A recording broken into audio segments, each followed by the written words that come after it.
Oh, Oh. well, Oh. welcome. The Oh. stream is, of course, frozen because that's how things work. But welcome to D&DDT. We're It's like back. this. It's been a hot minute. It's like Madonna said, you're frozen when your heart's not open. Why don't you open your heart? To me, that's two Madonna jokes in one joke. My heart is open. Well, now I'm sad. It's all right. Your heart will go on. You can do to fix it. Oh, I don't. And now we are on to Celine Dion. I'm all about that. All right, we're cool in the gang. Actually, we're D&DDT with the one and only Tasty Boys. Tasty Boys. As usual, we are going to be taping 2 episodes of Tasty Boys this evening with these 5 wonderful gentlemen and myself. And, I'm okay too. So we're going to hop right into episode 116. And the gang's all back. We're all here. We're all play here. Some game. Yeah. Roll some day. It's going to be great. So, without further ado,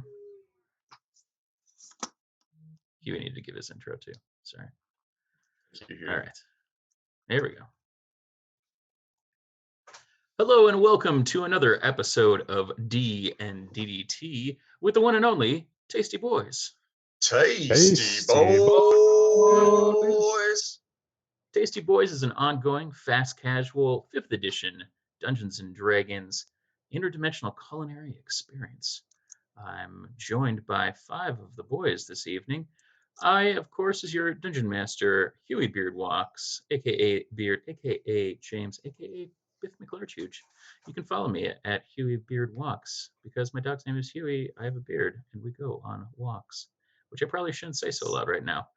We tape episodes every other Wednesday on twitch.tv/knownworldunited. And tonight, this is episode 116, and the gang's all here. So we'll go around in an order that I have enforced upon them by copying the host's order so they can't mix up who goes next. We're going to start with Nate to my left and then proceed in counterclockwise order. So if you all follow along at home, you'll guess exactly who comes next. Let's see if the boys can guess along with us. We'll find out. I am Nate, your D&D ringer, playing Bard Extraordinaire Horatio Hetfeld. You can find me on Instagram and Twitter at Cubicle Zombie. I'm Warrior. I play Kleatos B'Goar, spelled like it sounds. Minotaur monk, red meat babyface, tuned to Digger Doomtree and Horatio Hetfeld, and a tree and a wolf.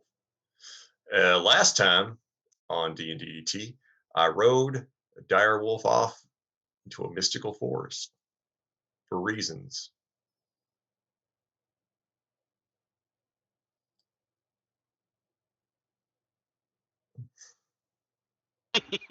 That dead air can only mean one thing.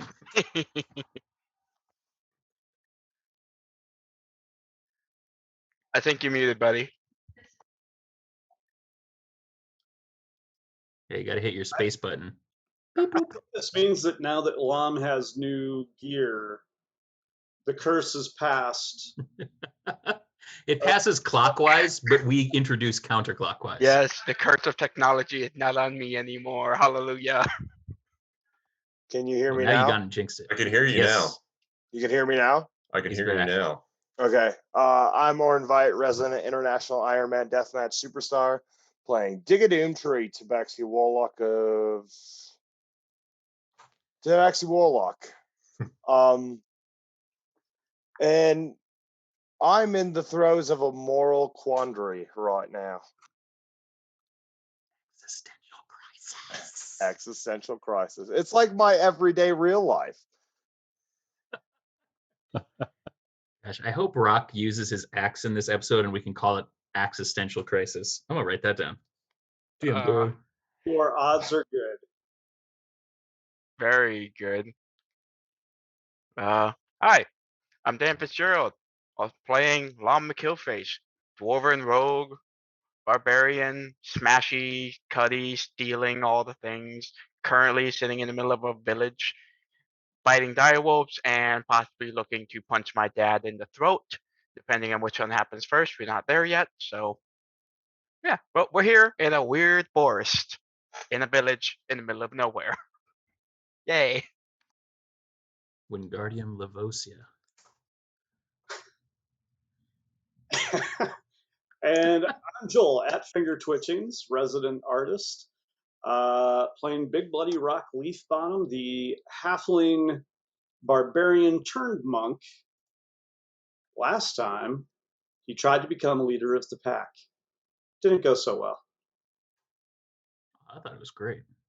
I mean, it's fine. That's fine. Everything's fine. So All right. So yeah, as previously mentioned, in the episodes preceding, we had episode 114 where Digger, at the very end of 113, stabbed the world tree with his buttsaw, went a little crazy, and well, he got ate up by the tree, and then shortly thereafter, y'all got passed through into a mystical forest. You made your way around for a while before coming to the village of Leviosa, and hell, what do you know? In that forest was one good old Lom McHillface. Fought a bunch of direwolves, met Brother Arcady, and found out about a couple of things. First, one of the townspeople was killed by his very passive bull. Very strange. And his son is now going through a bit of a crisis of his own. You also found out that one of the young girls from the village had gone out into the woods with her pig, Porquet, and was followed by her mother, Jaka. You've been set upon by direwolves in the evening. You've spilled blood and your guts to the forest in exchange for... And that brings us to where we are now. Kleatos, Hey. riding into the woods about 300 yards now, and the other three boys, Rock and Horatio and Lom, hanging out in Leviosa. Where's Digger? We're gonna find out. where isn't Digger, really, if you think about it? With Yeah. us, The real he's not question with is, us. how is Digger? Nobody ever asks, how is Digger? Or why is Digger? Yeah. Or when is Digger? Everybody asks, what is Chronomancy. Digger? The what is a cosmic force of the universe for chaos. That's probably the nicest thing you've ever said about Digger, Lom. No, that's Dan saying it about him, not Lom. Well, then, Dan, sometimes I conflate. I spell Dan all in caps at this point now, too. I don't know, it just feels right. All right, so, Warrior, why don't we start with you? You're riding into the woods. It's kind I of am. dark. You're riding on a giant dire wolf. You're Cool. having your own Princess Mononoke movement. And, Mhm. yeah, you've life attuned to the wolf. I have, Yeah. as one does. Remind the listeners and viewers just what kind of life attunement do you have to the wolf? Let me double check. I think we have the one where we basically have guidance when we're around each other, Yeah, I think that was right. but I can check. We'll just run with it for right now. Yeah. We'll run with it for Yeah, right now. because yeah. Oh, folks, we haven't missed a beat. Speaking of, if you don't Yeah, want to most miss a beat professionals. on all the background and all of the sweet, sweet digits that happen in the game, check out D&Deets, our very own warrior, breaking down everything by the numbers. You And do heck, that. if you'd like to hear about the last 15 episodes, go watch The Finisher. We had a nice, healthy conversation as a group about what we've shared experience, our shared traumas, our shared victories, and then things they didn't like, which Yeah, I will definitely not hold against them. I joke, I kid. All right, you're riding this wolf. Let's make an animal handling check. kind of Okay. meta. Sure. It's not bad. The question is it not good? 18. Oh yeah. Come on, ride the wolf. And And ride ride up. it. I'm ride the wolf. I'm riding it. That's what I'm doing right now. Chugga woo, chugga woo, chugga woo, chugga woo. That's a Tiger Direct era jam right there. It's everybody else is gone. What's a kazaa? So yeah, you're riding the direwolf further and further into the forest. It's pretty dark. You do see some of the kind of dancing lights that you've seen elsewhere in the forest, and actually kind of in and around the tree back at the Baron's place in von Hergen Bergerstein, Bergenstein, Bergenstein, Bergerstein. I don't know. The Burger King. Yeah, Yes. the Burger Kingdom. Well, maybe I'll refer to it as that. It's nice. Put that on a shirt. There's a nice ring to it. Chicken fries. All right. What are you attempting to do? Are you attempting to kind of commune with it? Are you trying to steer it, or are you just kind of letting it take you as it will? I mean, to a degree, I'm sort of vibing. But like in a larger sense, the goal was to kind of figure out where the direwolves are coming from. See if we can address the problem at its source. We had a branch training on root causes and solving the root causes of problems rather than addressing issues in a reactive fashion. So I'm attempting to use my corporate training to address this direwolf issue at its root, which is also thematic because of the tree root that brought us here. Just tying it all together. It's not bad. What? Let's roll percentages. Let's get Great. Perfect. I know that's your favorite. You got that D100 for a reason, baby. I do. I'm gonna roll it. I got a big ass dice tray. 33. Oh man, it's your Larry birthday. So good. Yeah, you're going to continue riding into the forest, and as you continue to get deeper and deeper, I'd like you to make me a perception check. Whoa. That is cocked. That is not bad. 19. 19. Okay. Okay. So you continue to ride, and as you pass into the forest, you start to hear that same tune that you guys were kind of having play in your head earlier. It seems to be getting louder as you move deeper and deeper into the forest.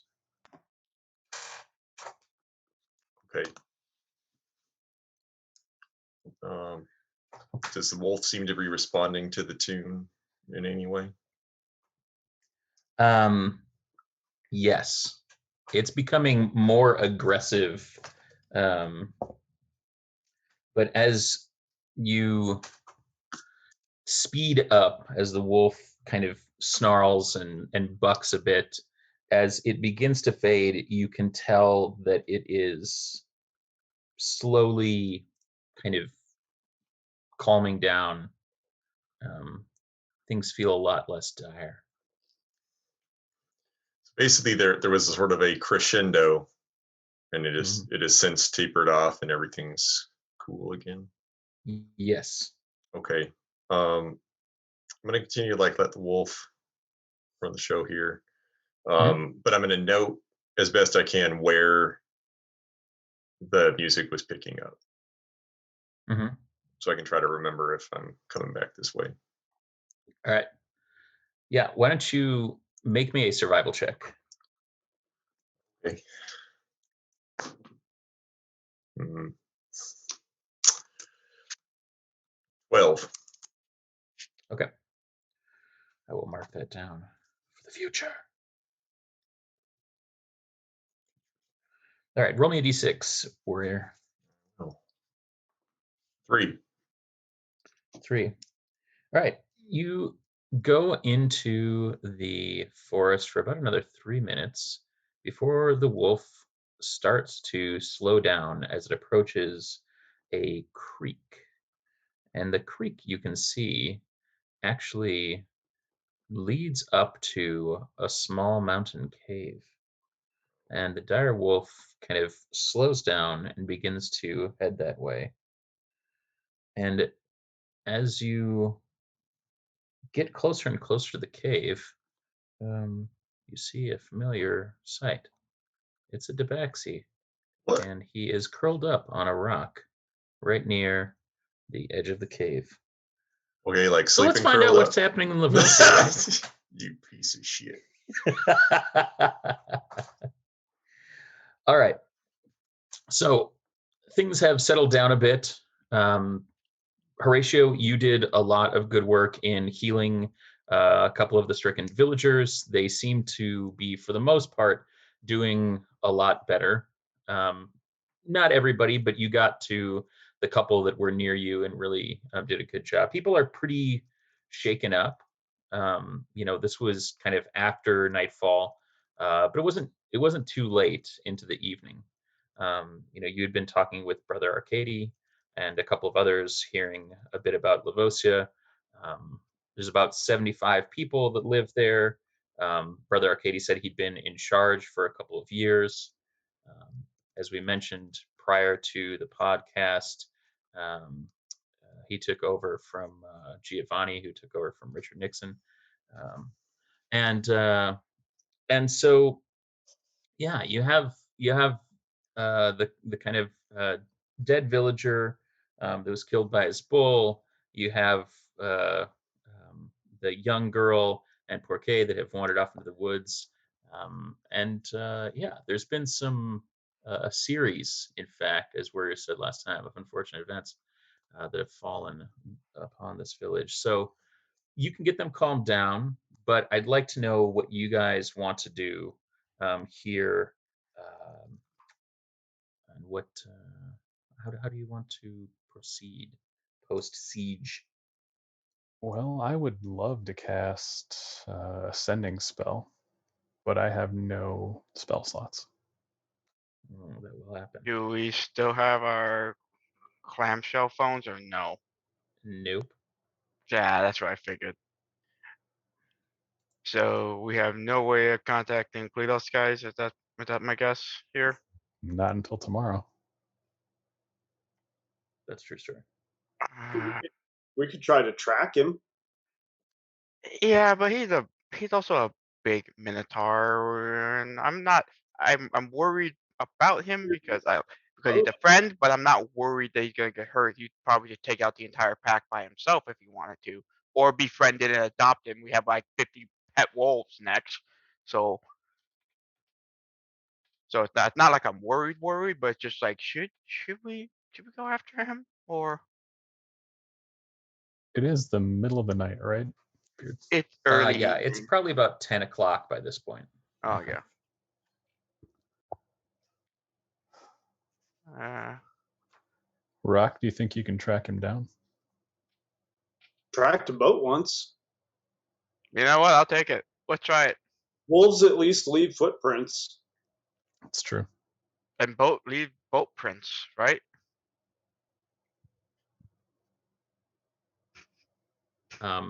So you guys are going to go try tracking him into the woods? Mm-hmm. Yeah, apparently that's the plan. Okay. As you're leaving, Brother Arcady kind of pleads with you not to go. That they're short-manned right now, and that if anything, the Minotaur appeared to be a strapping Minotaur aged Minotaur. Right, but if we leave, you won't be short-manned anymore. That's not what that means, Brock. It means that they're missing people. I mean, Do technically, you have he's not wrong. inspiration? He does not. Okay. Well, you can have it, buddy. Woo! Okay, so I mean, that seems. Is there any more? Can I like look into the tree line and see if there's any more sign of attack, or if there's still creatures roaming about that might pop out? Can I take a look, or? Yeah. Yeah, you could make me a perception check, or if you're going to be kind of trying to look along the perimeter and kind of track and see if there's anybody.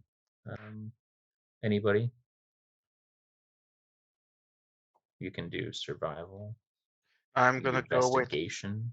How does a 26 sound on perception?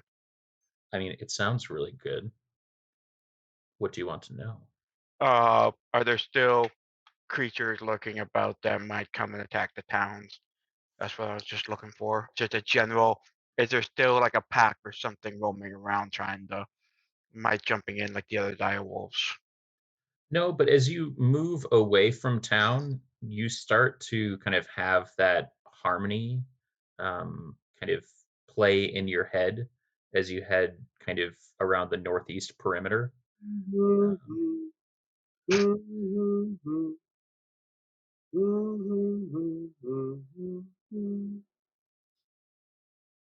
What in the hell? Yeah, and Rock's humming the same tune when you come back. Horatio, do you know that tune? Do I know that tune? Yeah. Music man, do your music thing, please. Make me a, I don't know. Make me a, Well, I rolled a 7, so you heard people humming it when you were rolling around in the Burger Kingdom. okay. Well, I rolled a 7. What do you want me to add to it? What's your Hit- Bardy knowledge modifier? I mean, what do you want? Performance, history? I would say probably either performance or history. Okay. Well, I don't know. What college are you? Lore. Well, don't you have, I think you have an ability, don't you? That's tied to that? I think I that's don't- called. Isn't that College of Valor, or the No, music? Valor's fighty stingy. Lore is remember all the songs Oh, and okay. histories. Okay. Valor is all about face paint. You're not wrong. Just up in the wrestling content here on Heck yes. Wrestling and D&D podcast. Oh. Forget about the wrestling, but You're you know. literally in a wrestling ring right now, Lom. Yeah, and I also have a steel chair sitting next to my desk too. So it's How do you working forget almost this? as good as the maps we get shown. All right. Oh God! Here's what I'm going to tell you. Mhm.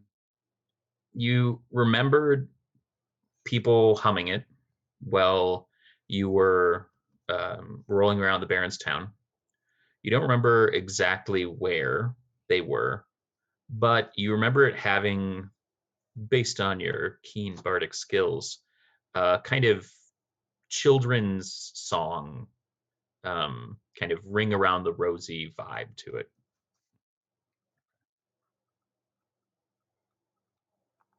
If I start playing it, does that give me any insight or direction? Where are you playing it? And what are you playing it on? How loudly?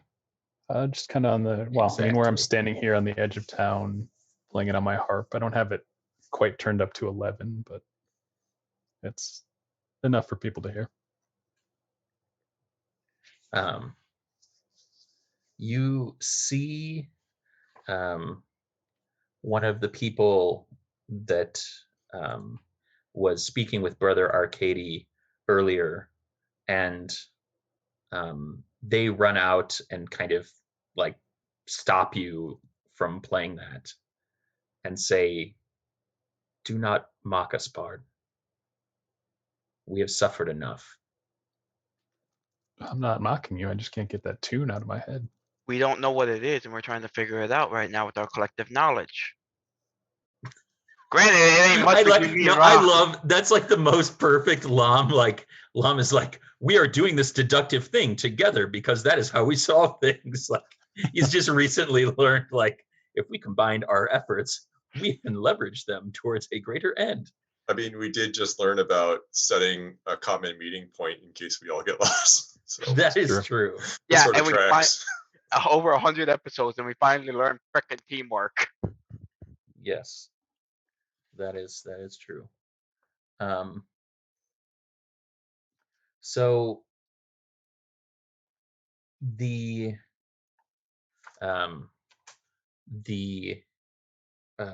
villager tells you that is the song of the servants of the forest witch herself. Oh. Interesting. Do I know anything from being in the woods for about a month or so? Have I heard about the forest witch, and do I know a little bit more? You know that the forest witch has servants that they come at night. They're typically in service to beacons of the forest witch's power, which are distributed throughout the forest. And the forest itself has been haunted by them for centuries. So they're almost kind of a part of the kind of folklore, or in the case of the song that you're hearing, a kind of folk song that at this point has become kind of almost a child's rhyme, but it's frowned upon because it's also built on the tune of the trees that are these kind of tuning forks throughout the forest. They won't speak the name of the servants. To speak the name is to invite them and their ire. Sure. And we've already suffered enough. Okay, thank you. I mean, you say you suffered enough, and that was only a couple notes of Horatio's playing.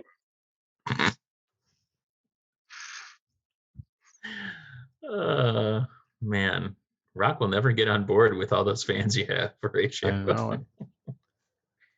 I almost want to Guys, this is even worse than usual. Oh man, Horatio, dude. Yeah. All right, well, you guys are staying here. I think that might be best. I'm tapped out. Yeah, it'd be Kleatos, nice. Kleatos is a big minotaur. He could take care of himself. It didn't Yeah. seem like he wanted us to follow him. Yeah, he probably would have yelled, "Follow me" or "Help" if something was actually wrong. So now, when this was all starting Beard, did it seem like everybody, able-bodied guy or lass, came out to deal with this? Yeah, Or I mean, I think some probably stayed in out of fear, but there were the two groups were fighting side by side with you. Okay, cool. I'm gonna start marching and just start going around questioning, seeing anyone who know the identity of my father. Start searching for that. In the middle of the night? But if everyone's here, screw it. I was gonna do this tomorrow morning, but hey, we're here. Screw it. Right. You do what you do, brother. Who do you want to talk to first? I'm gonna talk to the brother and see if there's anyone within the last 20-ish years that's shown up. Didn't you already ask the brother that? Did I? Yeah. It's been a minute. I know it's been a minute. It's been a minute. Maybe. I don't know. I'm just gonna start. Just found a group of townsfolk and just tell them and just talk to them. And start asking around. Yeah, they're a little like you can tell that they don't want to be, I don't know, like short with you, but you can also tell that they're pretty freaked out right now and kind of like, is this guy for real right now? Terrifying. Oh no, a bunch of wolves. That's in the back of Lom's head. It's just like, it's just a bunch of wolves in the back of his head. It's just like, what the heck is wrong with folks? That is true. They do respond to you and say that they haven't seen anybody come their way, but for the most part, Lavosia is not a kind of big, happening town. It's kind of a bit on the frontier, out in the kind of eastern forests, and so it doesn't kind of have as much activity. So people don't always, come through. But Horatio, Yep. Lom, sorry, Rock. What do you guys want to do?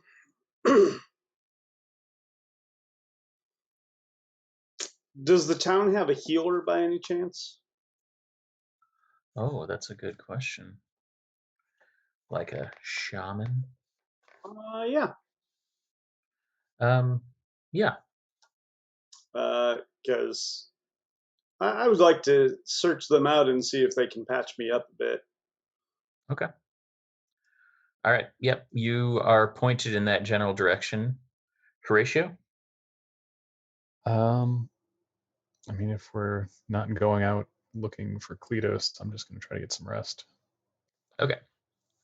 So, Lom's chatting with the folks for a while, and then, Lom, do you have anything else if you don't get too far with that, or are you going to I mean, investigate? if it seems like a dead end, the spell that I have creates on me that kind of tells me where he is, kind of going off in this area, or No.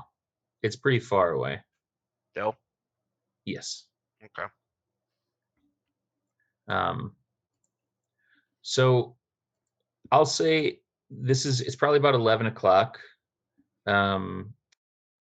Rock, you're able to get a kind of salve that's going to be 2d8 plus 4. And they give you a potion to drink if you're still feeling ill in the morning, which is another 2d8 plus 4. Okay. So you can take 2d8 plus 4 now, and then you can hold that potion. Warrior, do you have inspiration? I don't know, man. Maybe I would I do. Okay. I would like to show my appreciation by hugging the shaman. Yeah. Well, don't squeeze him. Don't squeeze the shaman. That's Warrior. Credit to Warrior. That's what I was going to give you inspiration for, because that's appreciate that. funny. That's probably up there for name of the episode so far. Perfect. I should go back through all of the episode names and see how many were inspired by dumb things we did in the episode. That's the whole theme of 9 out of 10. everything we do. I was gonna say I hope all. so. Like 9 I hope out of so. 10 at least. Yeah. Okay. So you guys are all able to head to bed. And yeah, let's pop back over. Yeah, let's do that. Let's do that. Is this tabaxi said laying down, curled up? Is it like in a kitty sleepy time, curled up sort of way, or is it like a oh I'm dead and I'm horribly disfigured sort of way, or Yes. just a little bit of both? Soup sauna dead and a soup sauna. Yeah, happy I think yeah. Okay. It's a tuxedo cat. In that it's two-tone, and one of those tones is not good, and the other tone is very peaceful. That has nothing to do with its physical appearance. It's just a metaphor. I kind of Okay. feel like Kleatos wouldn't be too disturbed by that, because I feel like that's how Digger probably looks like when he sleeps all the time, like somewhere between content and horribly tortured, like in just a little middle ground. So yeah, Kleatos is going to hop off of the dire wolf and pat it on the side. Good wolf, thanks, Wolfgang. And then he'll run over to this tabaxi. Who does this tabaxi look familiar? Does. Okay. Because we run into a lot of familiar people in this forest. Can you And- sense him? Can I sense him? Vaguely. Okay, that's a little weird, but all It's right. still muddled. Mm-hmm. Okay. Sort of like mojito vibes from my Digger sense. Old fashioned. Just call me old fashioned.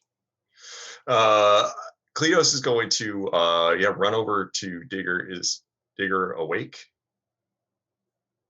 Like could be curled up and looks awake. Could be curled up. He's not. He's Um, not awake. He's sleeping. okay. Then Digger, Kleatos is going to like sort of tippy toe up and like reach like his like around the like either side, like kind of like right in the sort of tickle spot, like rib cage, stomach barrier, and just kind of be like, just get him. All right, Digger, you are prodded awake, strangely in the woods after being there in survival mode for a couple of weeks, and you see a hulking figure over you. What do you do? I wake up Yeah. kind of shocked. Yeah. And then I look up, I see it's Kleatos. Take a deep sigh of relief. And from there, what Kleatos sees is I've got the Rambo on me, but it's not, it makes no sense because I've got that slimy smoky to me anyway, so it's just kind of blended in, but you can just see it's dirty. I look around to see if there's any other boys. I'm like, where's everybody gone? What? Oh, we're all here. There's a town, like I don't know, a little ways back. They're all there. They were fighting Wolfgang here's friends, which was a whole thing. Wolfgang? My dire wolf friend here, Wolfgang. Has anybody Give me a ride. seen Led me right to captain? you. No. Has anybody seen my stuff? No. Hmm. We saw you get pulled into a tree. Yeah, I don't remember that part. Okay. Well, I do. It was scary. I do, however, know that I have none of my stuff or my companion. Yeah. He's gone, and I can't feel him. I can't sense him. I've called for him. I've been looking for him for weeks. It feels. What? Weeks? Really? We've been here like not even a day. It feels like 3 years. I know that feeling. Also, Digger, you know that the wolf's name is not Wolfgang, but is in fact Darius. I'll casually, apologize and be like, he doesn't know all the time. I'm so sorry. It's not an insensitive thing. It's actually a term of endearment. It is. It is. I can see how Wolfgang would maybe apply to the entire pack Oh, rather than an yeah. individual wolf. Typically. Well, yeah. I mean, that's weird that because we all left at this, like you disappeared and we disappeared right when you disappeared. Well, I mean, I don't know where everybody, because Elijah didn't come through. Elijah's not with us either. So Where'd he go? I don't know. We just ended up in the woods, found this little town, and came out here. So We just got here. so Mom's been here for like a month though, so Lom has already given us a bad name. We're at a small settlement. Nobody knows where the captain is. Are we still in the normal plane? Are we in the plane of air? Are we astral sea? Shadowfell, where are we at? Do you know? Have you determined that? Because it's been 3 years and I still haven't figured it out. I don't know. Everyone just calls it the forest, and they say it kind of like that, like in a sort of more imposing kind of way, like the forest, not like a forest, like the forest. And so I don't know. I mean, that could be prime material, could be secondary material. Have you guys met the Hollow Men? I'm sorry, what? No. No. Maybe Lom did. Lom seemed really upset about everything when we saw him, and he said that this is terrible. This place is terrible and horrible, and that things hurt you. Oh, you know what? Have you aired your transgressions and made a sacrifice to the forest? Oh, I bled all of my own blood. Yes. Okay, yes, but if that's what you're talking about. Well, I mean, that's part of it. Did you say all the bad things you've ever done? I've never done anything bad, so I didn't have anything to say. No. That tracks.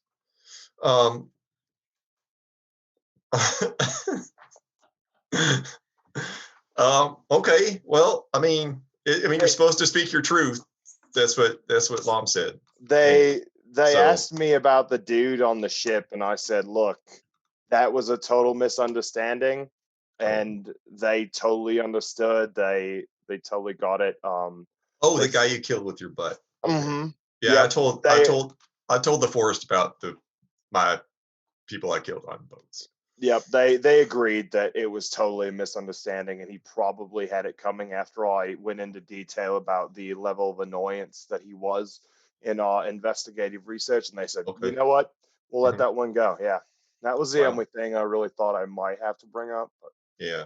Well, but no Hollow Men. You haven't. Well, we just got here, so no hollow people. Yeah, Everyone but I've seems been like here they're for what full of. seems like forever.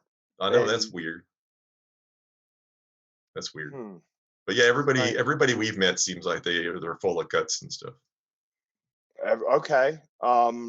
Well, I guess be ready. Be prepared. What about the Hollow Man? So, back in Nicosia, everybody is sleeping. We're hanging out. It's just about midnight.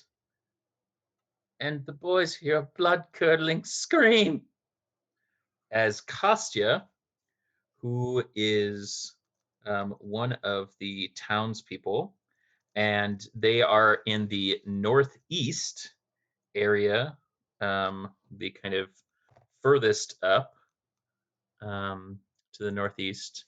You hear screams coming from that area of town.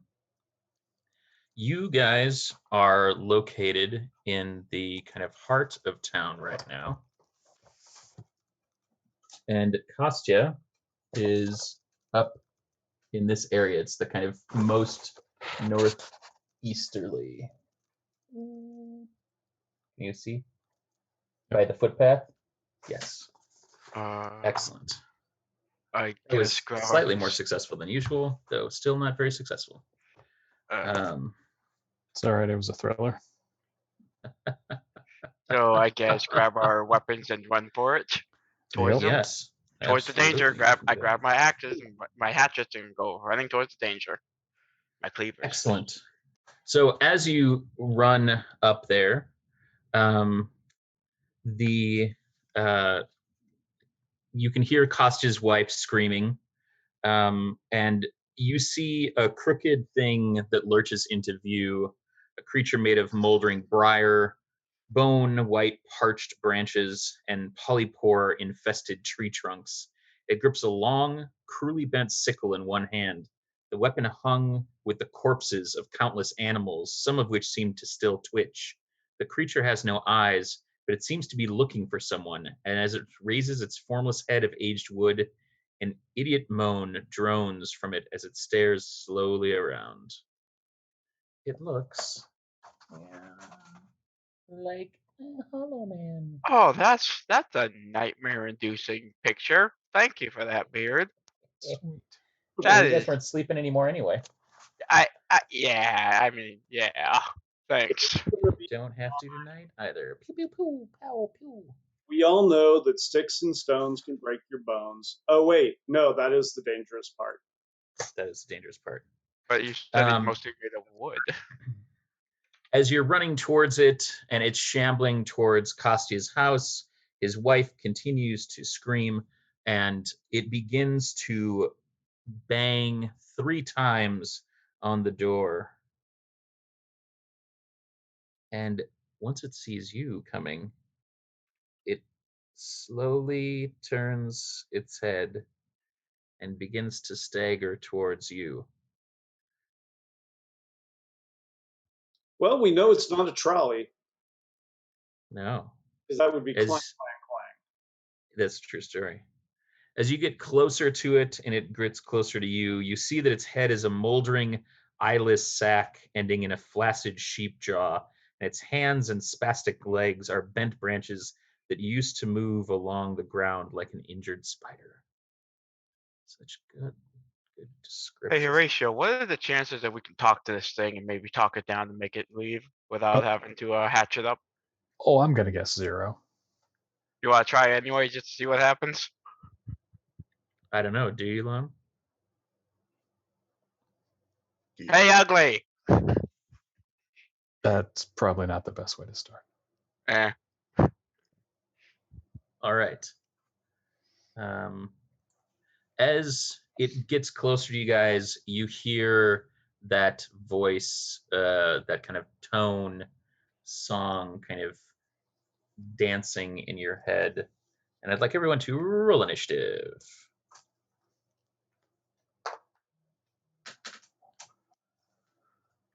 24. 21. 13. Can you guys throw those in the chat? Either chat would be good.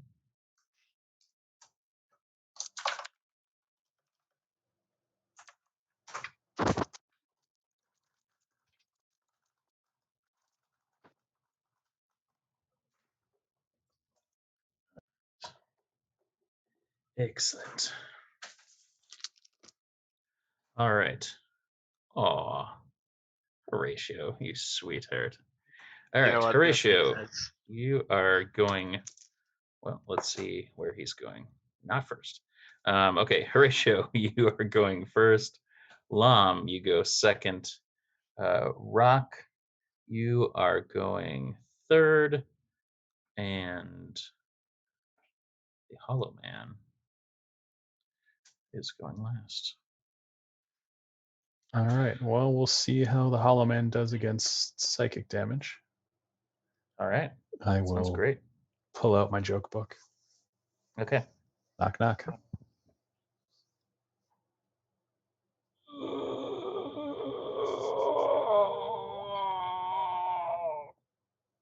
Cow says.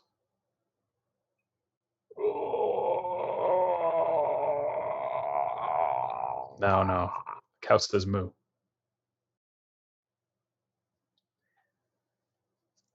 And Oh, so that's I need a wisdom save. 18. okay. Did you save?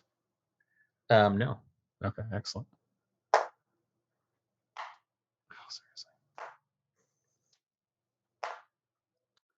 All right, that's 6 damage because I rolled 3 1s. It does not seem phased. Oh. Well, that didn't work. Yeah, just hack at it. George Hackensmith at it.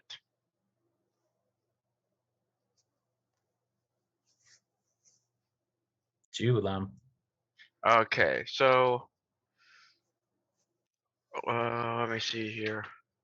I will run at it. Bonus action, rage. Where's my Okay. features? I'm already done. 2. All right, that bonus action rage, and then I'll just give 2 swings. Let's do that. That is okay. I need a calculator because my brain is just not working today because it's a 15 plus 8 and a 14 plus 8. What for? 23, 37, 45. 45. Okay. Well, it's two Oh, rolled because for is that 2 to swings. hit? Yeah, 2 hits. One's a 15, one's a 14. Both of them are plus 8. Yes, those both hit. Awesome.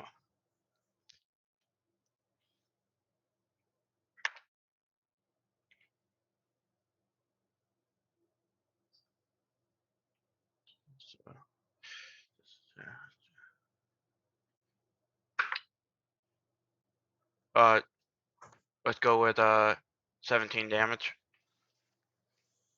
All right. And that's my turn. What kind of damage is it? Slashing. Okay. You slash at it, and as you slash at it, you can see that the roots and kind of gnarled sinew of the vines and wood begins to knit itself back together. Oh, what the hell? Calculator, I hardly know her. Warrior, you cat. Rock, it's your turn. All right. I'm going to open with an attack with my axe. Okay. Does a 15 hit? Mm-mm. No. Boo. I'm going to follow up with a monkey kick, but Rock is going to focus in on his training. Okay. He's going to try to focus the life energy, feel the life energy. And so as he throws the kick, he yells, "Attunement!" because he knows Kleatos has done that. Makes sense. 19 hit. A 19 will hit. Woo. Does 8 points of damage. Okay. And then I attack with the axe again. 21 hit. Yep. For 13 points of damage. All right. You notice the same thing as the axe cuts into it. It begins to mend back together as quickly as it was rent asunder by your blade. Did I feel any of the warmth? No. You felt not the opposite. This did not feel good. This is like when you hit a baseball with a bat and it vibrates in your hands. No bueno. All right. Oh, man. Excellent. It is going to make an attack on Lom and Rock because they're both right there. So why not? All right. A 26 on Rock and a 19 on Lom.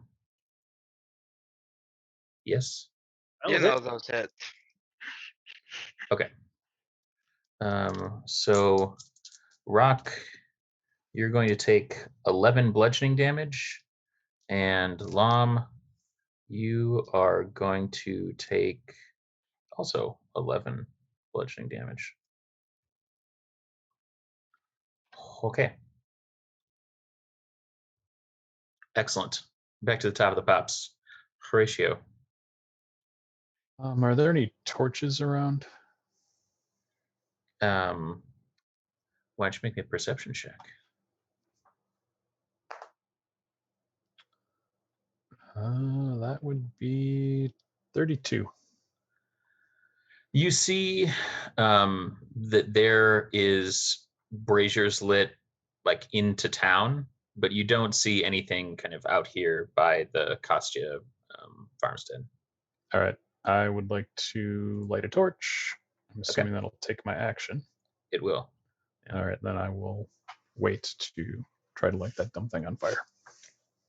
Checkity check. Lom, you've just been body slammed by a sweet, sweet hollow man.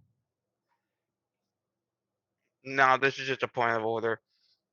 I know after the fire I gave over my lighter, did I ever get it back? Nope. No. Kleatos has it. Son of a... Next time I get it back, I am not giving it up because now we're in this situation. You keep saying that, but you I keep misusing know. it, and it I keeps getting taken know. away You're or not given getting away.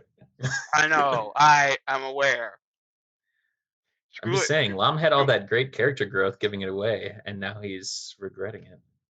Only for this like 2 seconds, because it's just like son of a gun. It's wood and I have no fire. So two hacks at it, just All right. normal. Hollow man for Lom's hollow words. Does a 12 hit it? No. Does a 17 plus 8 hit it? Yes.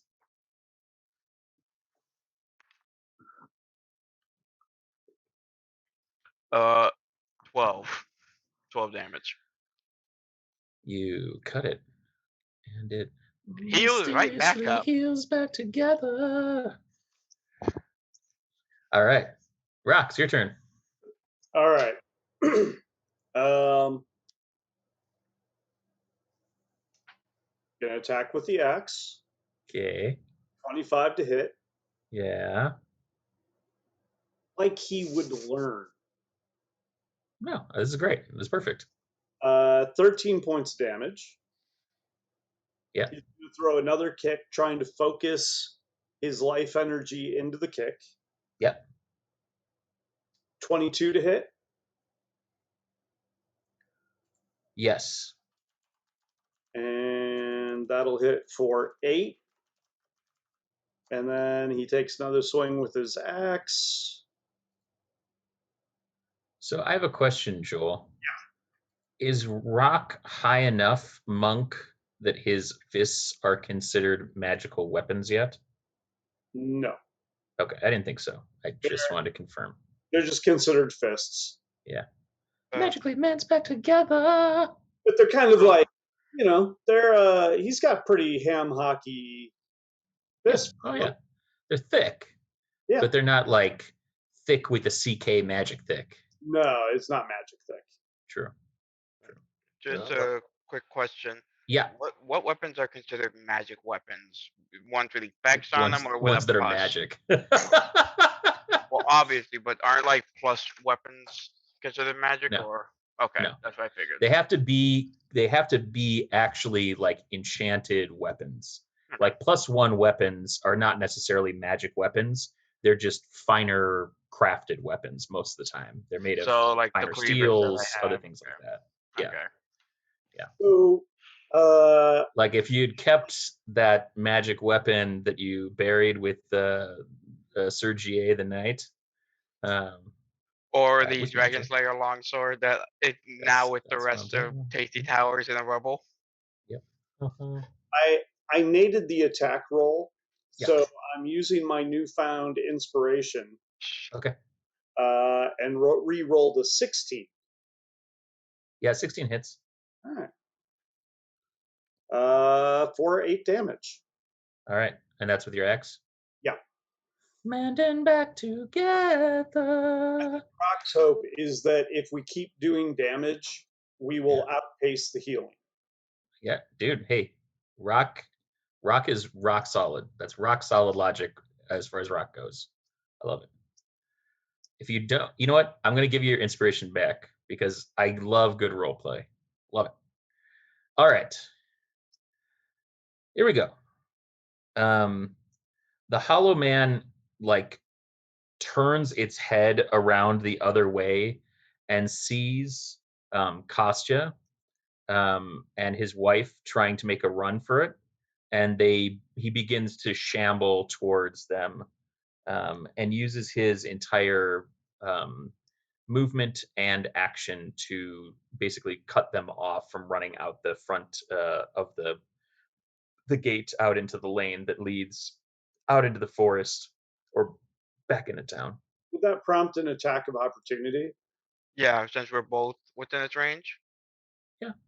Yes. Not much. But I'll take it. Bending back together. Horatio, you are not in melee with it, so you will not get an attack of opportunity. But if you guys want to roll, you should roll. I rolled a 25 to hit. Yes. And Rock absolutely. is going for a low kick. Yeah, that's To smart. like take his leg out so he can't Mhm. chase after him. Mhm.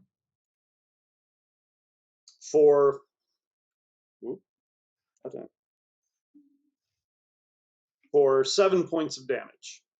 All right. Lom, natural 1. Who wants to get hit with a scythe? It's Lom. It's Lom. He wants to get his head taken off. It's Lom. This die is going in die jail. Spaghetti. Okay. It is able to kind of swing one of its big wooden arms and knock Lom into Rock. And then shamble away. Into or off of? Into. Okay. Like he's gonna basically like knock you into Rock. Lom into Rock. You is Lom. Lom is Lom. Lom into Rock. I am not rolling good tonight. No, it's great. I love it. Okay. So that was its turn. Horatio, it is your turn. So now it is a double move away from me. It is a double. Well, it's more than that because you were not in melee range Right with there. it. Yeah. All right. And I don't know what your movement is. Its movement is 30, so it's 60 plus whatever it was away from you previously. Yep. Because you guys were running into town and it was moving back to the front gate. So I will take my full move to move toward it and say, "Hey, get back here! Leave them alone." I love it when you get angry. All right. So you are probably, I'll say, within 20 feet now. Lom? How far away from it? 60 feet. I'm 60 feet away from me. You and Rock are both 60 feet. What's my movement? 35. Okay.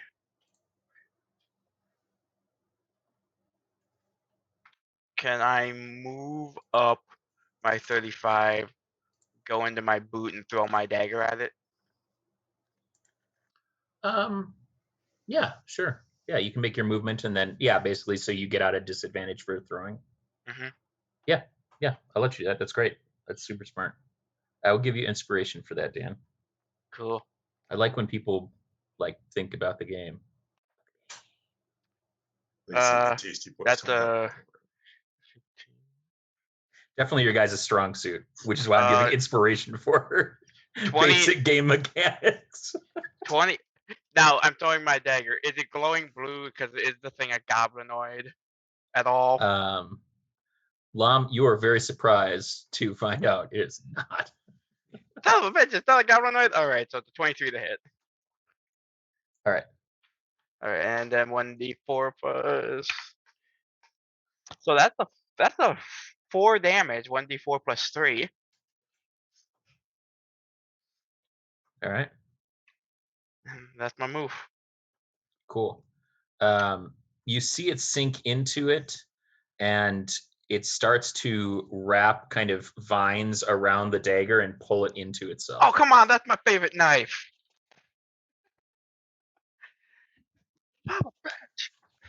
Don't throw what you don't want to go away. Rock, you're 60 feet away. I am going to use a key point Mm-hmm. so that I can use Step of the Wind. Oh, cool. Use dash as the bonus action. I have a move of 45.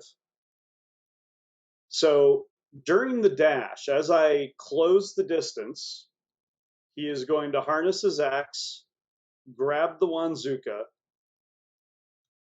leap onto the shoulders at the end of his run because he's got plenty of movement. Sure. True, you might as well. Wanzuka down into its head. Pull the All trigger. right. How many times? I joke. I kid. Just the once. I figure like one pull is one action, right? Yes. Yes. Although That'll basically be your, that will be like the end of your turn. Movement. Use the key point. Jumping. Landing. Shooting. Yeah. Does that seem reasonable? Yeah, that seems reasonable. All right. Easy What is fireball. your roll? Oh, that's right. I roll a 100, right? You do. Yeah. Come on, fireball. 92. 92. You shoot it and roll me a d10.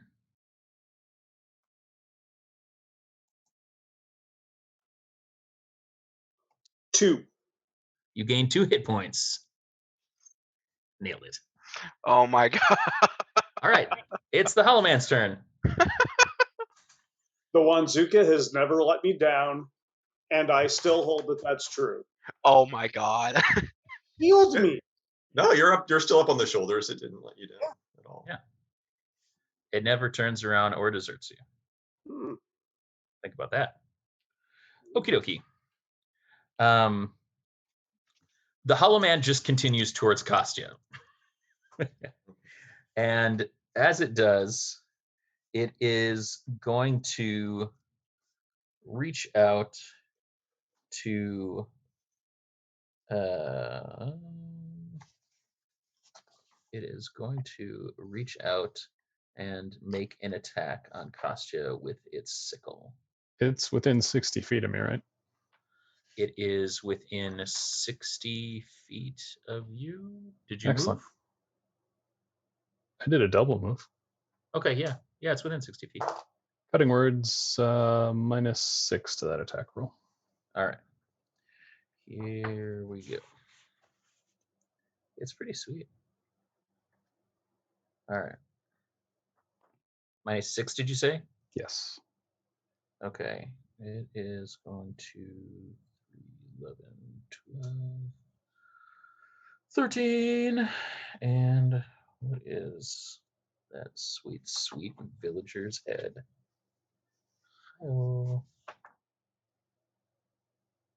Do they really not give a stat block for the villager? Well, that is It's 14. disappointing.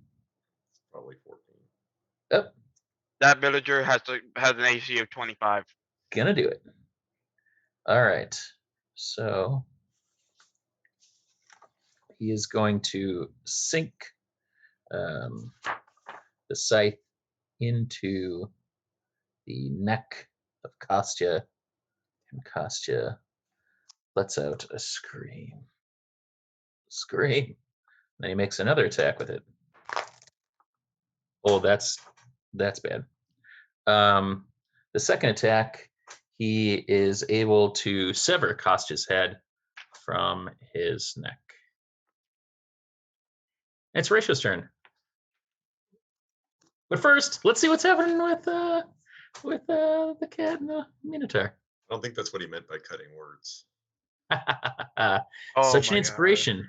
Did you sing it to the tune of the Hollow Man? Yeah, that was my problem. Inspiration for the Hollow Man. Well, All right. So we're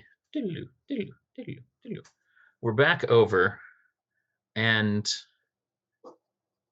we have Digger, and he's about to tell the story of his time in the forest so far.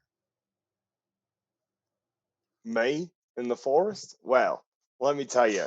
Let me give you the quick synopsis of the last 3 years Yeah. of my life. Okay. So, Just it, or I mean, no, you Okay. know how quick I am at telling stories. sure? So got here, gave no transgressions, spilled all my blood. Oddly enough, the Hollow Men didn't seem to pay me any mind. I was warned of them, but I think due to the voidy nature of me, they were like, yeah, no, can't sense any life out of this guy, and just kind of let me be. And I was able to carry about my way. I was able to go on as such. They are terrifying, though. If you've ever Yeah. seen one, which apparently you haven't, Oh, it is absolutely horrific. that sounds horrific.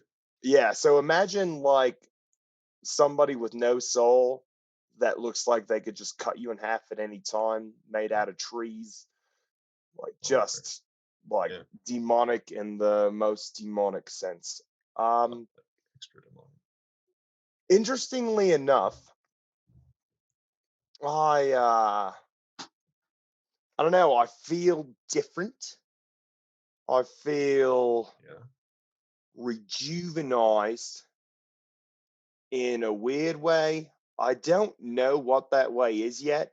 Okay. And you think after 3 years I'd be able to figure it out, but no, nothing. Okay. Like I'd still mean- am on the road to knowledge here. Yeah. This Like- tree, however, hollow, empty, has offered me a nice reprieve, a little tree cave. That's cool. I mean, I'm glad that you're feeling rejuvenized. I mean, are you feeling rejuvenized like you're turning over a whole new leaf, or rejuvenized like you just had a smoothie? No, I've turned over a lot of leaves. It's a forest and it's fall Yeah. and there's been leaves all over. So every That's step true. I take, I'm turning over leaves. Mhm. But I've definitely sense. like I went into like a smoothie shop and had the smoothie and like little aloe vera shot that they give you. Oh wow, big spin. Yeah, I feel more me, you know. I feel Well. like I'm doing my own thing, like Yeah. I am the captain of my own ship. Cool. I don't know what that means yet. Sure. But well, I mean, you got also, until you find your ship. I know figure it you're out. not a weapon guy, but It's do you true. have any weapons? I do have weapons. What I can give you might some. you have? I have this javelin of lightning. Hey, looks at the javelin. Oh, You can throw it, or you can just hit things with it. If you throw it, it zaps everything in its path, which is pretty cool. I know I've seen you use this. I Yeah. don't want to ask it from you if you were currently using it. Well, I just don't have use it that nothing. often. I have just this regular ass ornamental sword I got from the bar Lom burned down. Oh, maybe I could like The two weapon scimitar. fighter, like Sure, man. sword in the offhand, javelin in the throw hand. Yeah, you almost hit me with weapons that one time, which was pretty impressive. I still think about it from time to time. It lives rent free in my head. Every And night I'm like, one day it's progress. so I mean, I think yeah, you can take them both. It's okay. I got these cool new gloves, so I'm good. Ooh, they look nice. Yeah, they're made of boulette, so. Oh, you crafty mother trucker. Well, Steve's pretty crafty, but Well, did he ever make you anything? Mm-mm. That's a bummer. Nope, because I got locked in prison, and then Yeah, I've he doesn't. I've had a rough apparently day for you guys. Like, yeah, I don't know how chronomancy works. I didn't know that like one guy could live for 3 years while other guys live for 24 hours. Yeah. Are you sure that you didn't accidentally wander into a suite at the Tasty Boys Inn on your way here? Because Horatio and I were in one for like a half an hour, and that was like 2 days. Oh, So I don't I mean, think so. okay, I don't know. Which is, you know how Mhm. loyal I am to the brand, but Sure. it's like people that support their brand don't necessarily use their products. I'm more of that guy. Sure. Um, Yeah. yeah, Yeah. Yeah. You use it every day, and you right, can't you know right. It's can't like eat the same meal every day. See, you understand. I get it. I get you. Or some Yeah, PepsiCo. I have no idea what has gone on with me, but I guess it's going to be a big step, but I think I'm ready to see I think I'm ready to see the boys again. Okay. Well, we can Um, go back. I don't really want to talk to Lom though. I'm not ready to like mend that bridge. I mean, I don't feel like that'll seem that different to anybody. Okay, So, good. I mean, I'm not gonna like go out of my way to be a dick, but I'm also, like I'm gonna let him say sorry first, is what I'm saying. okay. Uh, okay. Did you guys have a fight? Yeah, Okay. yeah. Like And after he tried to I blow set up up his all those airship, or traps in his room, and he never even went back in his room. that's inconsiderate. I unhinged the slide. He never took it again. Mhm. It's like he went out of his way to undercut all the hard work I did to play shenanigans and just have fun at Tasty Boys Interdimensional Sure. Yeah. on New Kings Bay. And I feel like that might have led to the downfall of everything. I think had he played into shenanigans, there would have been better morale and no vampires. But that's just me. I've had 3 years to wax poetic on this. Mhm. Well, I mean, that tracks. And, Yeah. I mean, Yeah, I mean, shenanigans definitely did lead to the fall of Tasty Boys and New Kings Bay, one way or another. That's for sure. But, yeah, but that was negative shenanigans. There's oh, were fun there? shenanigans where Oh, you throw bear traps at your friends, uh-huh. and there's negative shenanigans where vampires decide to turn the whole town into vampires. There's two sides to the scale. But Sure. I have a lot to learn yeah. about shenanigans. Oh, let me tell you, there is stuff all over the walls of the historical walls of shenanigans. Oh, really? They should clean that up. Oh, But, yeah, you'd think so, but oddly enough, it works. And, you'd think it'd be too much, like sensory overload. It's not. well, I don't mind sensory overload every now and again. But Every now and again, it's I good. mean, so is this tree cave in like a clearing of any kind, or is it still very dense forest, or what's It's pretty the dense. okay? There's only maybe 10 feet on either side of the creek that run towards the cave. Hmm. That's really like not super dense forest. Okay. In fact, you were pretty impressed by the direwolf's agility being so large to navigate through the kind of thickness of the kind of tree trunks. Yeah. I mean, I never fail to be impressed by the mobility of Darius. So, Yeah. Or the um, thickness. or the thickness. Although I'm usually impressed by my own thickness. So, but hey, yeah. Do you need to get anything out of your tree before we head on back? We can just fly back. I can get off the ground here. So it's been real weird because I felt like I've probably needed to make tools at some point, but I didn't want to mess with the forest. It's definitely a magical vibe out here. Yeah, for sure. And I didn't want the Hollow Men or the forest queen to necessarily be upset. Sure. So I haven't really acquired anything. I was gonna make a Okay. longbow, but didn't want Okay. to cut up any trees. Sure. Well, The only thing I've done is fished. okay. I mean, that's a new leaf right there. You love stuff. I know. You know how hard this has been to be no. I Hmm. figured I didn't have anything to help me, so if I got in deep, it was game over. What, you don't have anything like you don't even got your void stuff? You know, sometimes it feels like I do. There's a glimpse of like Okay. it's hard to explain. You know, I feel like in a futuristic world, if there was this automobile, you tried to start it and like Uh-huh. it didn't necessarily turn over right away, but like you could feel it starting to go, but it Okay. never quite. Yeah, that's what I'm in. But that's Oh, just a okay. totally like metaphorical futuristic world. I Sure. don't believe any of this could ever happen. Yeah, Yeah, that's what it would wild. essentially be like. Yeah. But I can perfectly envision what you're describing. Okay, well, you know, here Kleatos gets the broom out, and he's like, "All right, hop on. I can fly you back to the village." All right. I guess I'm ready. All right. I'll do You one okay? of these. Yep. I'm a good flyer. I feel like I'm a good flyer.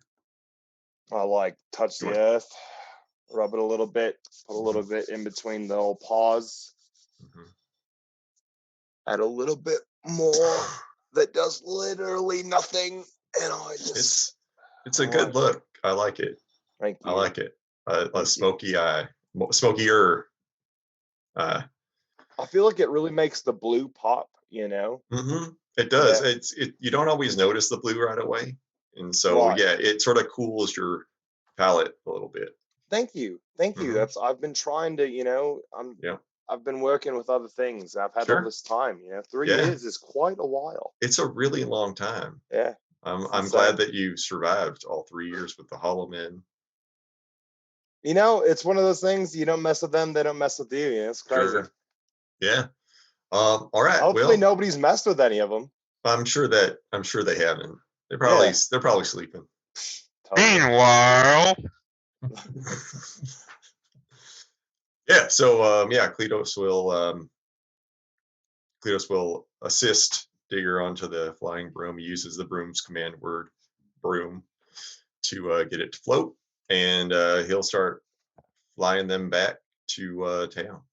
I once again apologize to Darius for the like I'm sorry. unintentional insensitivity, you know, and not to take it personally. It's really cool that you can talk to wolves now.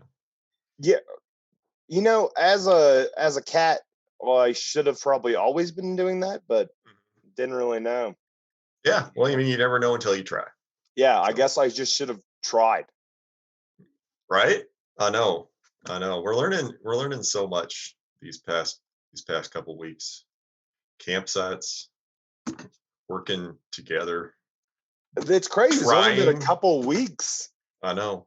What a I mean, for wild- you, it's been 3 Yeah. years, but Yeah, for us, must it's be been like nice a for week. you guys. Like whew. Yeah. I owe you like 3 presents. That's like 3 birthdays that I missed. Yeah, I mean it's okay. Well, you got 2. There you go. 2 presents. Yep. So They call me old Digger 2 weapons, you know. yeah, then he'll Digger dual wield, as Digger dual they say. Digger dual wield. Digger dual wield. Then he'll just grab like a small handful of darts out of his pocket and be like, "There you go, number 3. Hey. We're even. I feel better." All right. No more guilty conscience. No more guilty conscience about the missed birthdays. Chronomancy. All right. So you guys start flying south towards Lavosia, Wingardiumed, and as you get closer, at a certain point, maybe about halfway back, roll me a perception check. Where? 8. You start to hear the song in your head. Digger, you also start to hear the song in your head. And then you pass by it, but it's still kind of echoing behind you. And as you reach the northeast corner of town, you can see that there is a shambling giant hollow man with a scythe carrying a head with a rock on its shoulders. And you see 2 other wooden creatures shambling their way out of the forest. And we'll find out what happens next time on another very tasty adventure on D&D with the one and only Tasty Boys. Tasty Boys.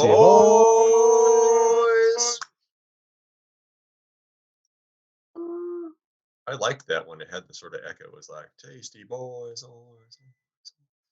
All right. Excellent. Thank you guys so much for watching. We're going to take a short break. This has been episode 116. Don't Squeeze the Shaman. We'll be back for episode 117, and we'll see what happens. But for now, we're going to go for a short break, and we'll be back in 10 minutes and kick things off at 8:40 p.m. Central Standard Time. Bye.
That's it.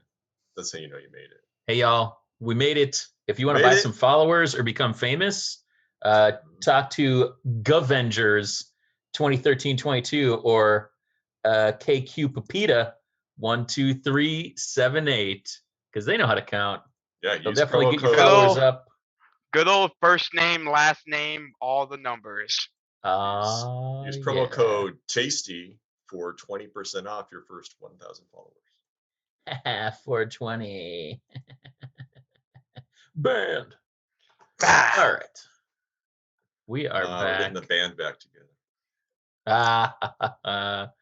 All right, let's do another episode. What do you guys Sure. say? Yeah. I guess. I mean, we're here. Fuck with some Paulo, man. Might as well do it. Yeah. All right. Maybe Here we we'll run into go. some Baja Man. Wait, the Baja Man? Maybe. I don't know. Okay. They're playing a song. They're men. I mean, the true stories. Okay. Yes. Let's. Does that mean the next episode should be called Who Let the Logs Out? Writing that. Rock has a dog. I'm saying the pieces are all. I'm just gonna keep throwing my pen at my camera to try to break your new computer. Break new computer. Nailed it. It's a curved screen. It'll be fine. It's fine. Oh, man. It's fine. All right. Here we go.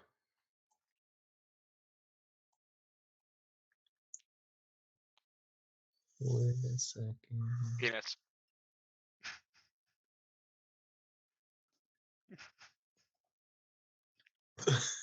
1 second. It's the end of the semester. I have everybody's final projects on my computer, and my computer is screaming at me that we might be using recording more than a gig of space, that it might go, hey, we don't want to do that.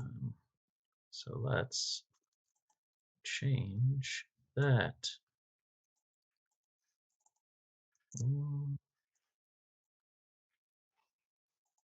Why don't you want to let me change the location? Ooh.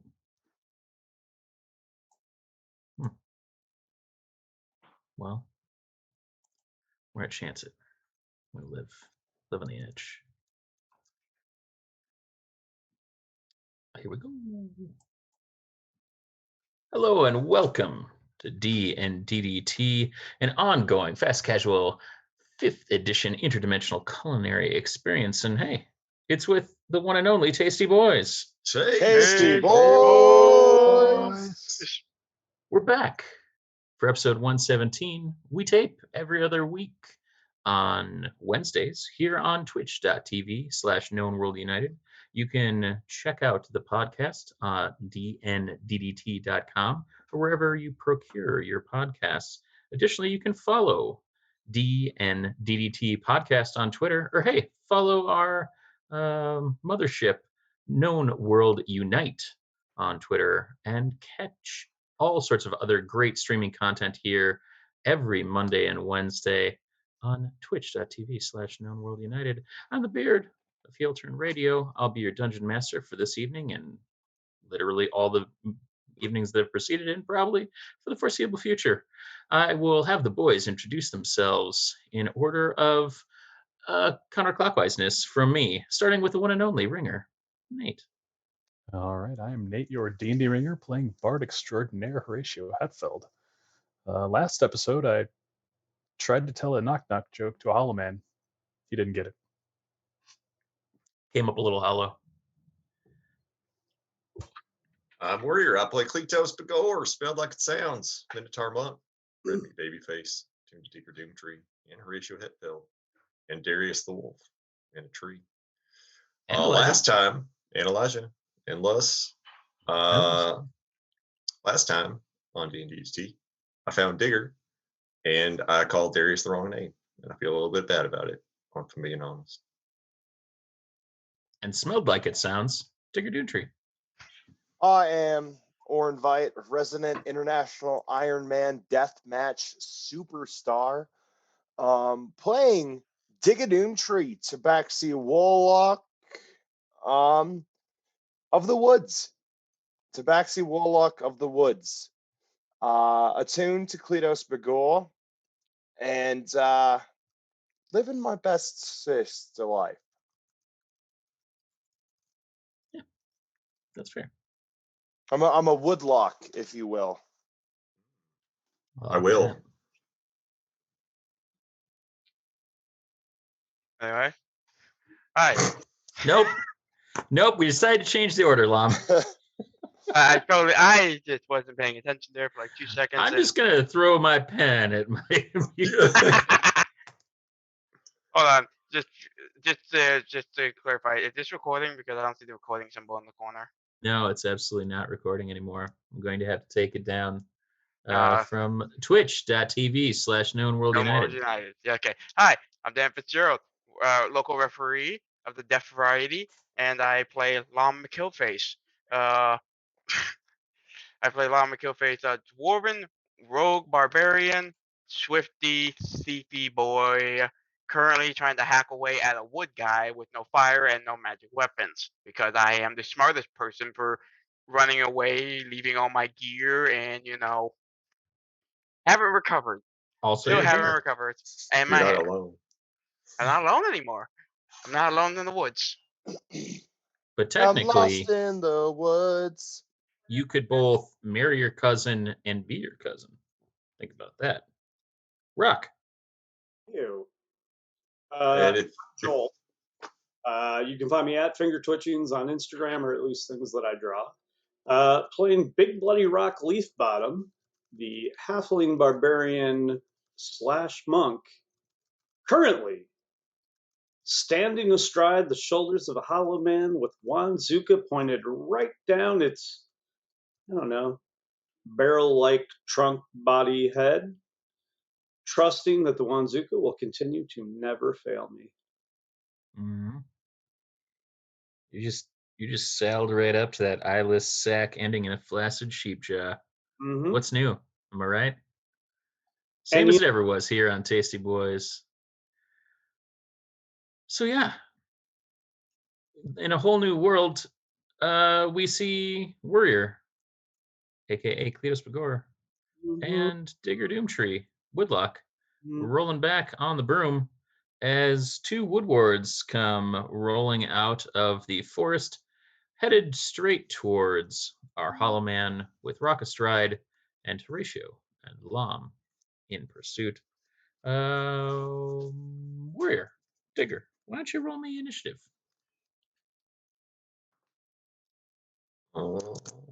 18.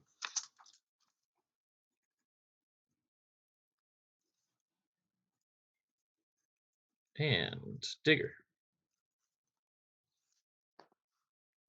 What am I? I missed that. Sorry. What am I rolling? What am I? You're rolling initiative. Oh, yeah, that's not good. 10. Nailed it. Do you want me to put that in the chat? I got it, my friend. All right. Focus. Thank you, sir. Let's roll for these woodwards. Hey, the woodwards rolled even more poorly than Digger. So, hey-o, living the dream. Oh, got that big dex bonus, though. Big dex bonus. BDB. I'm all about it. Big dex energy. Yep. That might be might be an opportunity for a future Yeah. future That's for sure. game. Big dex energy, DM guy. Okay. Here we go. I really just hope he notated like big dex energy, also DM guy. 7 U's. Yeah. Okay, the woodwards are going to come out of the woods, and they are going to start to try to get our good friend Rock off the shoulders of their buddy. So they are going to each make attacks. Yep. Wow. I just rolled 2 more 3s for one of them. And the other one Oh, that's better. 19 to hit, Rock. 19 to hit. Okay. So they are going to do 4 bludgeoning damage to you, sir, as they take their giant tree trunk arms and try to slam at you. No, stop.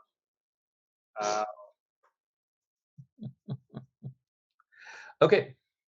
And then we will go to top of the pops. Horatio, Lom, Kleatos, Rock, Digger. And then who's after that at 9? Oh, just kidding. Our good friend, the Hollow Man. And then the Woodwards. All right, so the new creatures are not the same as the Hollow Man. I don't know. Are they? I don't know. I'm looking at them. What do I see? You see,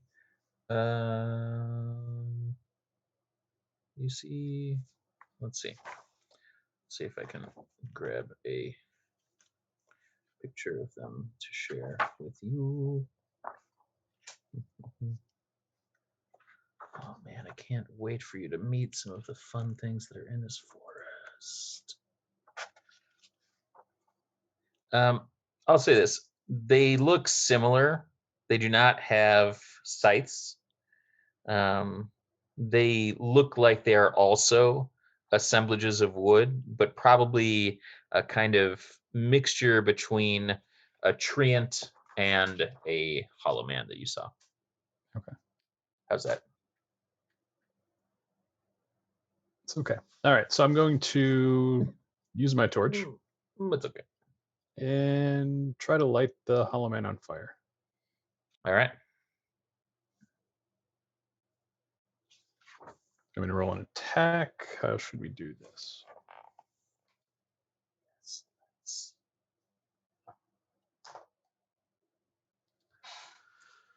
Woof. It's 14. No, it's able to slap you away. All right. Lom, you're up, then Kleatos. Okay. So are the flying things still nearby the Hollow Man, or What flying things? whatever Lom, you those seeing woods are? things? I don't know. I don't know. I don't know. My brain thought though they weren't flying. I don't know, because I thought they Are you were. talking about the Woodwards? Yeah. No, they're not The flying. Woodwards look like a mix between a treant, Oh, like okay. like Okay, yeah. For some reason, my from brain went because I heard because sorry. the other two were flying and they saw them, and for some Yes, reason, my brain different. Sorry. made me think they were flying. No, they're like less scary hollow men. Cool. They're like bad treants, is what you're saying. Yeah, but smaller. Not quite as big. Like the hollow man is a medium construct. Woodwards are about the same, but they're not. I get it. It's a funny. Yeah. Does Can it I try to I'm gonna run up throw the things on Hollow the screen. Man as well and be up there with Rock? Sure. Yeah, you can also jump on his back. Or Yeah, what are you doing? I'm gonna try to jump up to his back and try to get to his head.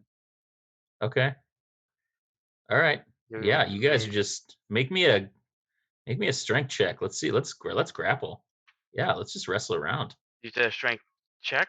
Yeah, strength check, baby. Okay, where is my? Okay, there it is. Who is historically terrified of the Wanzuka? This is very brave of you. That I is. got an idea, and 19. Okay. Yeah. Okay. So, you guys are just like you're like a menage a lamb right now. So can I Like, do anything more, or is that all my action and move? I'm gonna say grappling him was the attack Okay, because you need to actually do that. So to like run, jump, and then like grab grapple on. him. Okay, So so press. Rock is kind of up on his like sitting on his shoulder, And now Lom is kind of like Going wrapped towards his around face. his neck, the other side, like holding on to other side of the handle of his axe, and the axe handle is like around his neck, like on the opposite side of Rock. And now he is like the ultimate hollow dad, just hauling his kiddos around. Okay. All right, Kleatos, you Oh. see Lom This and mess. Rock hanging off a shambling, terrifying creature with a giant scythe, which hanging from it is the head of a villager. And you see 2 wood wards that have moved in to attack your compatriots. Oh my What God. do you do? Oh, you leave them alone for like 5 minutes or 3 years in your case. I don't want to devalue your life experience. All right. Kleatos is going to fly the broom, kind of in an angle a little bit upward, so he's 60 feet above one of those wood wards. And he is going to pat Digger on the shoulder, be like, you know how to fly this thing. Stay safe, buddy. Love you. And then he Love you too.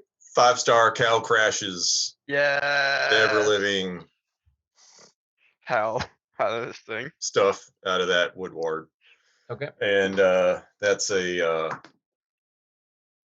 lot to hit. 28 to hit. That will hit. And that is going to be some. Kleatos is going to land on it with his magical body and do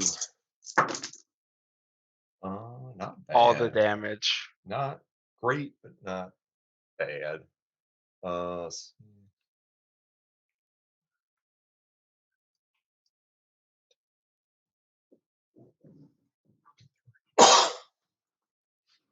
So, 32 magical Kleatos damage. And then he will use half his movement to kip up, because he's a monk. And he will bonus action disengage, and he'll just position himself so he's blocking the wood ward from getting any closer to his buddies. Is your movement not counted when you're falling? I'm just curious. It's not. It's. Oh wait, I don't know. I don't know. Is it? That's a good question. That is a good I question. always assumed that it like consumed the rest of your movement because you're moving more than your movement, but like once Okay. you were in Sure. That's in fair. transit, Sure. you would get the extra. Yeah. Okay. But Well, I'm he'll totally fine with you kind of like getting off of him. I mean, he can I can step of the wind. I'll bonus action kip up. Kip. And then I will be engaged and block his path. All right. You look down and it looks like a big pile of logs. Okay. Well, then I'll bonus action kip up because it's cool. Yeah. I mean, Yeah. Mm-hmm. All right. Rock. You and Lom are Saturday morning or Saturday afternoon main eventing the Hollow Man. Hey, buddy. I think we all know I'm about to pull the trigger twice. Rom immediately said, "Oh, I did." What are you pulling the trigger on? Just so everybody can hear. Did Kleatos just take out the Hollow Man? No. Okay. He took out one of the wood wards. Oh, I am pulling the trigger on my Wanzuka. Yeah, baby. Please roll D100s twice. And let me know. I'm just gonna pull out my health right now, just so I can deduct it when I need to. 14 and a 39. Okay, so the first is you cast Shatter as a second level spell. And then 39. Yep. 39, you get to choose. Dealer's choice, buddy. After you shatter this thing, and this happens in rapid succession, you either take 4d10 necrotic damage or cast blindness on yourself. So I'll let you roll and resolve as you see fit. I'm going to take the blindness. Okay. All right. Now, that shouldn't God, be this is a gonna be problem. great. No, this will be great. Yeah. You definitely will not strike Lom. It'll be great. I will All right, so use- shatter at 2nd level. Okay. Um, Don't really know anything about that spell. So shatter, a sudden loud ringing noise, painfully intense, erupts from a point of your choice within range. Each creature in a 10-foot radius sphere centered on that point must make a Constitution saving throw. Oh. A creature takes 3d10 thunder damage on a failed save, or half as much on a successful one. Okay. On higher levels, the damage increases by 1d8 for each slot above 2nd. So it's a 2nd level evocation spell. 3d8 thunder damage. Yeah. So I'm going to have it so- centered in the Hollow Man's belly. Excellent. Okay, Cool. so you, Lom, 22. and the Hollow Man are all going to make Constitution saving throws. Yeah, I figured 22. 20. All right. So, let's see here. I think that you are all going to save. So let's roll some damage. And do you want to roll the damage? Sure. Excellent. 3d8, please. All right. I love when you guys roll damage for yourselves. That hurt. would be a One day you also kill yourself in the game, It's because true. that's what I did. You did. All right. So what was the damage? 10. So 10 thunder damage, or half as much on a successful save. So half of 10, correct? Or is 10 half? No, 10 was the roll. Full. Okay. All right. So you each take 5 thunder damage.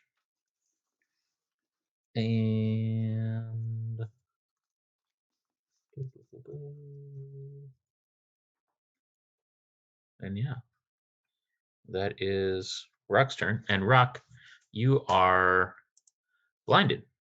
So you, oh, let's see. That's weird. So blindness, is that what I said, right? Yeah. Okay, so a blinded creature can't see and automatically fails any ability checks that require sight. Attack rolls against the creature have advantage, and the creature's attack rolls have disadvantage. So, Joel, you're going to take the full 10 because you double tapped, and so those are going to resolve, I'm going to say, kind of at the same time. So you are now blinded, and you just received thunder damage. So I'd like you to make me a dexterity saving throw. Would I need to make the same throw? No, I think that you're thick and dumb enough and you can see what you're doing that 5 damage is not going to knock you off. But 10 when you're blind, we're going to have him make a roll. 28. All right, you hold on for dear life as the inside of the Hollow Man makes a big, loud, hollow echo of energy that pulsates out and kind of, pushes you guys out, but you're able to hold on. All right. So a condition is going to last either until it's countered or for the duration specified by the effect that imposed the condition. So blindness as a spell is going to last 1 minute. At the end of each of your turn, Joel, you can make a Constitution saving throw again. Okay. And if you save, the spell ends. Okay. And we're going to say 17 is the save. Okay. All right. Because you're not necessarily like casting it, the Bonzuka is. So I think 17 is a good Yeah, it's nominal number.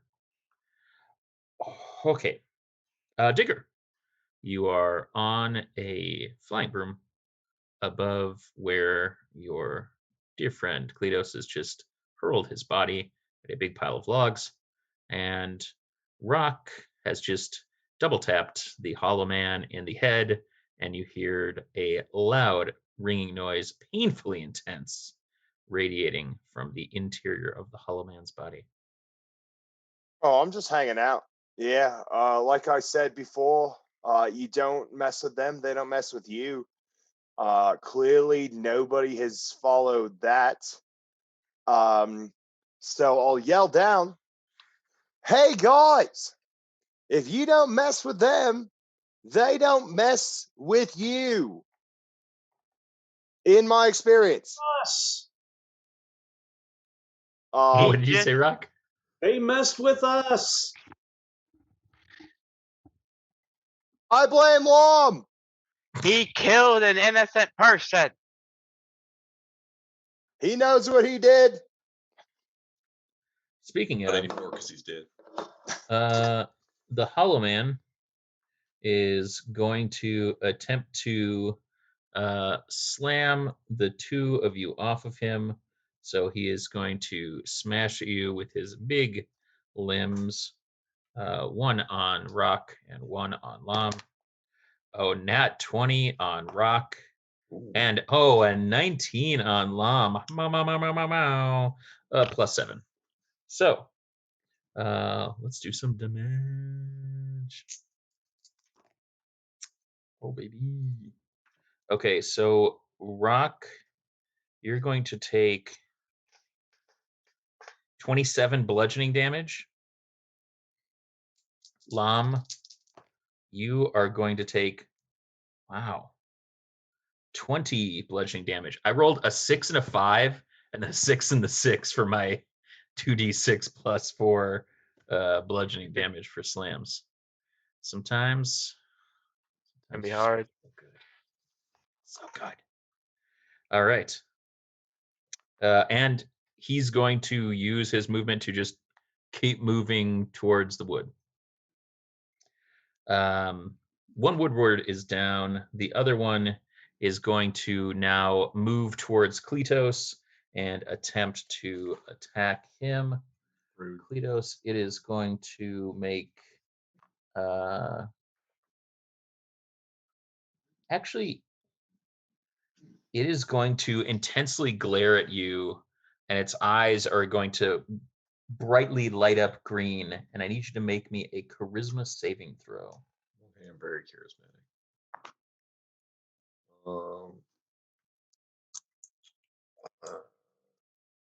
16. All right. You are very scared of this woodward, and you will be frightened of it for exactly 1 minute. I'm going to You can spend a repeat the keep. saving throw at the end of each of your turns, Mhm. and it ends if you have a successful saving turn. Otherwise, you need to use your movement, like basically double move away from this thing until you become unfrightened of it. Okay. I was like, I'm gonna attack him, and I was like, ooh, he's got horror gaze. He's got a thing. Do the ability. Never do the ability. Unless we're talking about the Baron, in which case I do all of the abilities. Because it's fun. All right, Horatio, top of the pops. Ba-ba-ba-ba. After Horatio, Lom, Kleatos, Rock. I am going to move and try to set this stupid thing on fire. All right. You know, I rolled the same thing. Oh. So there we go. Wop, wop, wop. La la la la la Lom is up. After seeing all this stuff going down, I'm just gonna. You know what? I'm gonna go with my original plan. The hell with it. I'm going to reach around and try to Godzilla T-Rex this thing and just pop its jaw with Okay. just break Yeah. its mouth open Attack it. with my hand. So what do I need to roll for Just this? make a strength attack. Just a bare strength attack.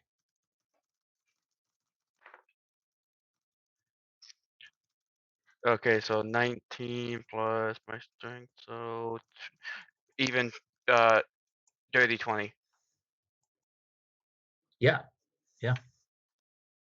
So you reach down to the Hollow Man and you grab the large sheep's maw that is kind of wired through rot and vine around the kind of moldering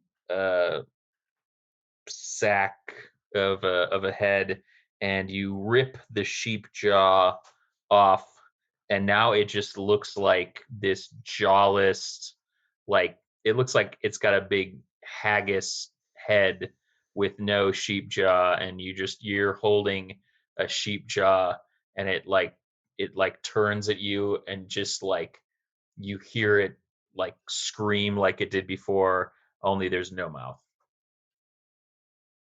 How are you screaming? That's interesting.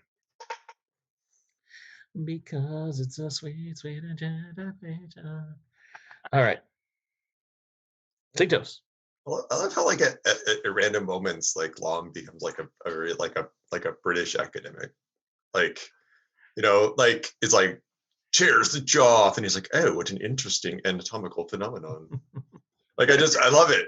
Like it's my favorite thing. That's like an inner monologue. All right, The Kleatos. inner monologue of Lom is super sophisticated, and on the outside he's like, if we talk about things together, we can do better, guys. And on the inside, he's just like, communication is key. There's nothing more important than sharing with your constituency the thoughts that you have deep within your crevasse of your brain. And then back outside, Yeah. I think I'm still on fire. Yeah, it's like this. It's like the speech version of that thing where like you can envision this like majestic drawing of a dragon in your head, and then you draw it, and it's like no. For the fourth time that day, he goes, "Do I still have my lighter? I can't draw hands." Kleatos is horror gazed. He pauses for a second, chooses not to be afraid anymore, but cocks his head to one side, cracks his knuckles, and just stares back at it because he can't do anything as a bonus action right now. Okay. That's amazing. That's so good, Warrior. I love it. All right, Rock. So Rock has been knocked off of the Hollow Man, correct? No. Oh, I'm still astride? Yeah, you held on. Okay. You're just blinded. Terrific. Rock, knowing that blind people get radar sense, taps into that radar sense. Yes. So that he knows to continue pointing the Wanzuka exactly where it was pointed before. Yes. And I think we know where this is going. How many pulls can you do in once? I'm bringing up the table. Oh man. How many times are you shooting it? Dose. All right, roll them. 2 attacks, 2 trigger pulls. Oh, that's true. 79. All right. And 90. Okay. Should get you to roll my percentiles for me. You don't know this, but you are teleported 20 feet away as a bonus action. And for the next minute, you can teleport up to 20 feet as a bonus action on each of your turns. Also, you will maximize the damage of the next spell you cast within a minute. Okay. So, yes. So each turn I can teleport 20 feet.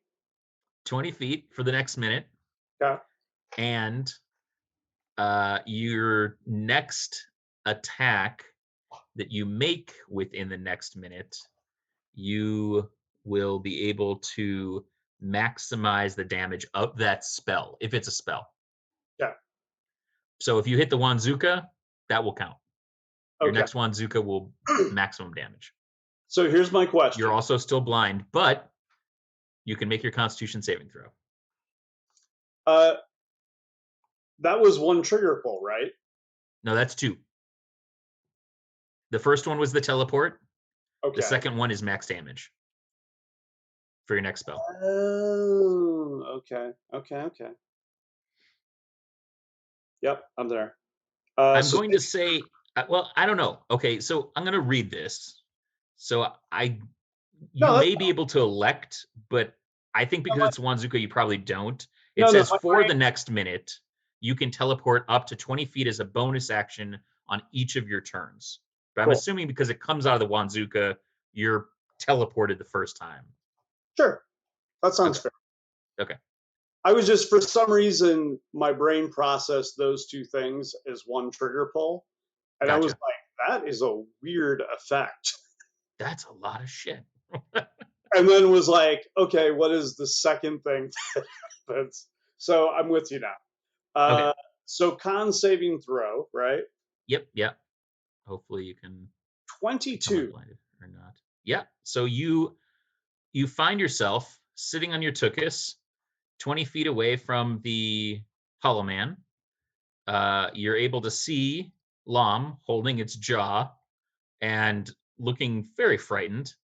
And yeah, your Wanzuka is glowing. Also, I'm taking the vision to be that this radar enhanced blind person ability has kicked in and is really amazing. That's beautiful. You're like, I'm so warm right now, I can see. My eyes are so warm. I love it. All right. Digger, you are up, followed by bad guys. I'll get a little closer, maybe like casually float down. And I'll yell down like, guys, quit messing with them. It's fine. If you just let bygones be bygones, everything's kosher. Also, Kleatos, it's okay. It's okay. They're not scary. Yeah, it's okay. I'm fine. I'm centered. Yeah, I saw you were scared for a second, and I got worried, so I came down a little bit. Appreciate you.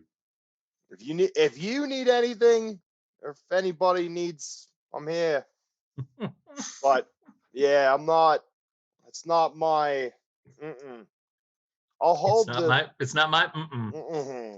I'll hold the javelin ready, like just in case Kleatos gets into like danger of being consumed or killed or like majorly hurt. Okay. But otherwise, I'm just gonna like Kiki's delivery service, sit on the broom and like hang out. Nice. Ready just in case.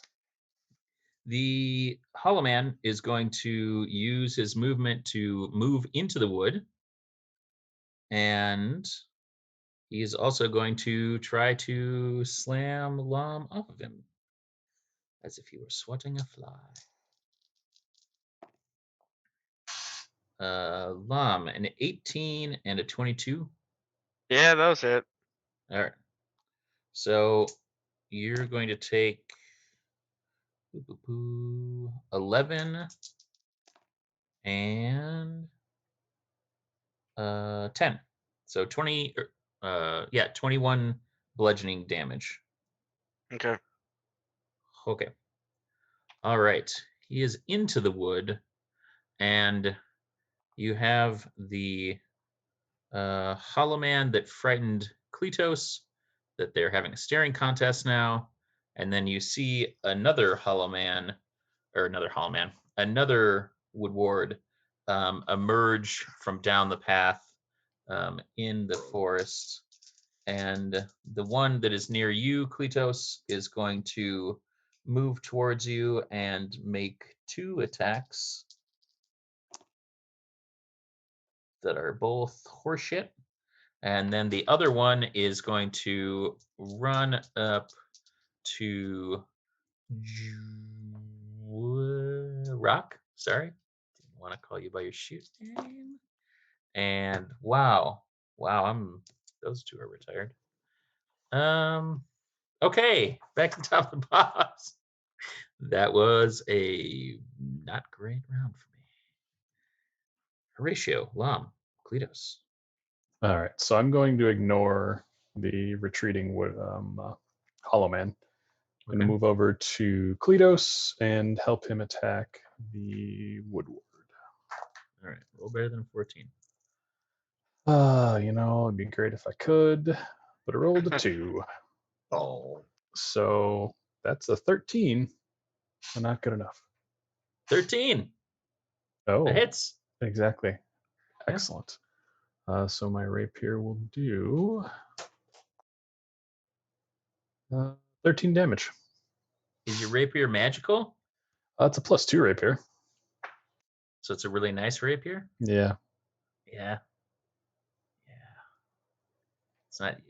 But it's the old JDX dagger. It's just real nice. No, the Or rapier is this and the the plain dagger. rapier? No, it's the rapier that Lom put together from all the remnants. The plain one. The one that we found under the sea. Yeah. That restored. Yeah. Plain. It's real nice. Mm-hmm. Excellent. You cut it, and it mends back together.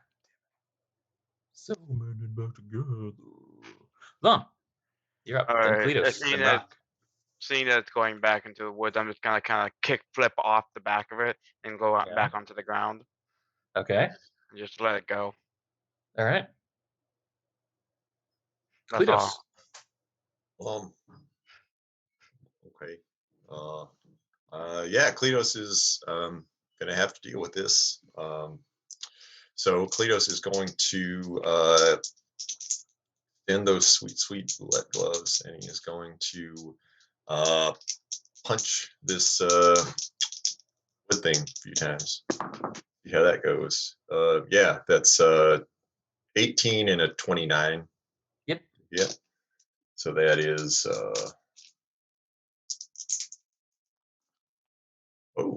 decent rolls. So do you hit with your fists or do you hit with the gloves? I always thought it was like an extension of, like it's still, I always thought of it as like, I don't know. We didn't work that out. Because I consider your hands to be magical because you're a monk. Okay. But the question is like, I because you're getting a bonus from the boule mitts. Mm-hmm. Well, I figured that they were magic. I mean, the minnow shoes are magical. They have magical abilities. Yes, your feet. And Steve made those, and Steve made the gloves. So I figured that they were magical because Steve made them. I would not consider those to be magical. I would consider the like thrashing that comes from them, the extra damage because you have like boule teeth. Okay. And, that's the way that I was thinking about them. But I don't know what the transitive property of monk fist is. I don't know. I figured it like augments unarmed strikes, but yeah, I mean if they're non-magical and he has seen non-magical weapons not work, he'll just I guess he would not use the gloves because he can still hit things with his fists without. Oh yeah. So that is gotta reroll. I mean, and we should look into that because I'm not personally sure.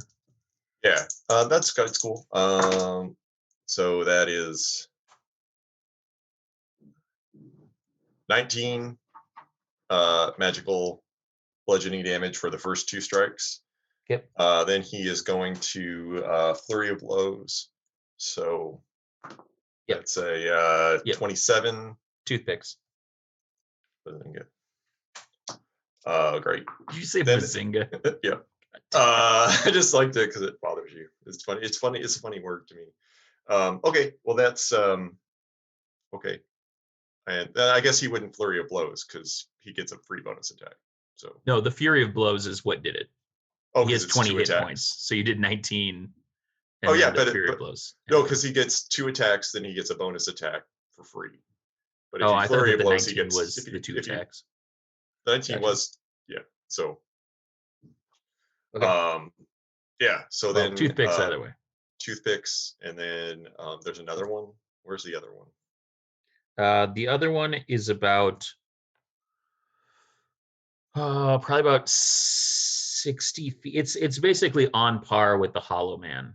So it's probably about 60 plus the distance that you were from the Hollow Man. So like probably like 75 feet, 80 feet. Okay. Well, Kleatos saw that the Hollow Man assumably killed someone in the village. I guess there's a Sure. headless body laying on the ground, and it's holding a head. Yes. Yeah, Kleatos is going to move 55 feet toward the Hollow Man. Okay. And then if he keeping what Digger said in mind, he'll maybe use like 10 feet of that to jump up in the trees, so he's sort of trying to not be super seen. Sure. Okay. Like I'm not chasing you, but like Yeah. I'm keeping a Keep an bead. eye. Fair enough. All right. Rock and then Digger. Rock, using his echo wave vacation powers, Yeah. goes to pursue the Hollow Man, teleports 20 feet, Yep. runs 45, Yep. yells, "Being blind is amazing," Yep. sights in with the Wanzuka, and pulls the trigger. All right. Roll me a D100.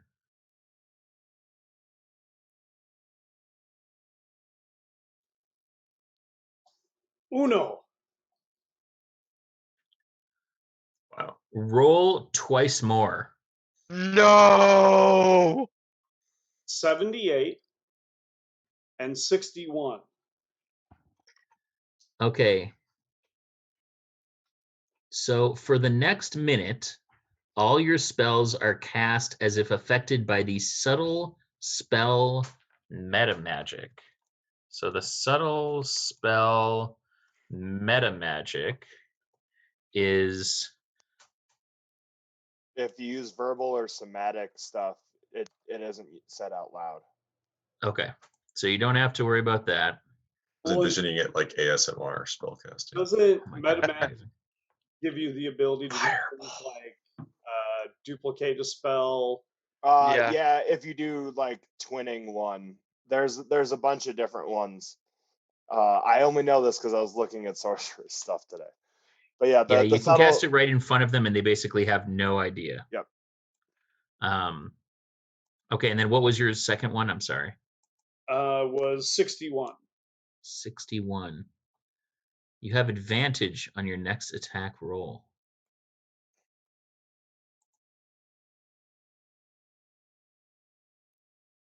Okay. Am I still able to pull the trigger a second time? That was the 2 times. Oh, I thought the first trigger pull caused. So the first pull you rolled, and the effect was roll twice on this table, ignoring the result. And then you rolled the subtle spell meta magic, and then the second re-roll was you'll have advantage on your roll for the next turn. Yeah, well, wouldn't it? No, Isn't, whatever. but that's all from the first trigger pull, right? Because the first trigger pull was roll 2 more times. Oh yeah. Okay. 62. You have advantage on your next attack roll. So double advantage on your next attack roll. 4d20. They said it couldn't be. That madman. Pushing the boundaries of magic. And thus I end my turn.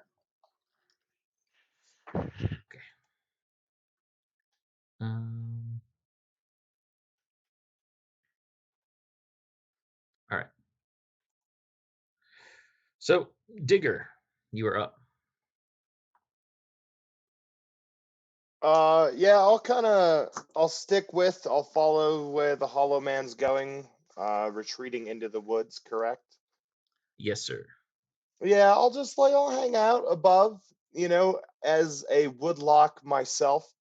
I'll stay nearby and try to keep an eye on what's going on down there.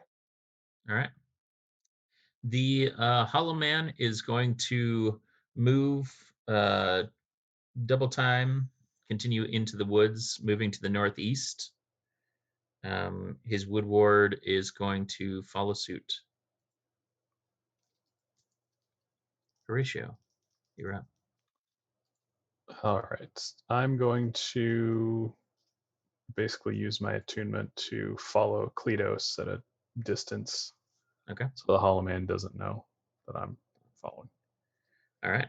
Lom.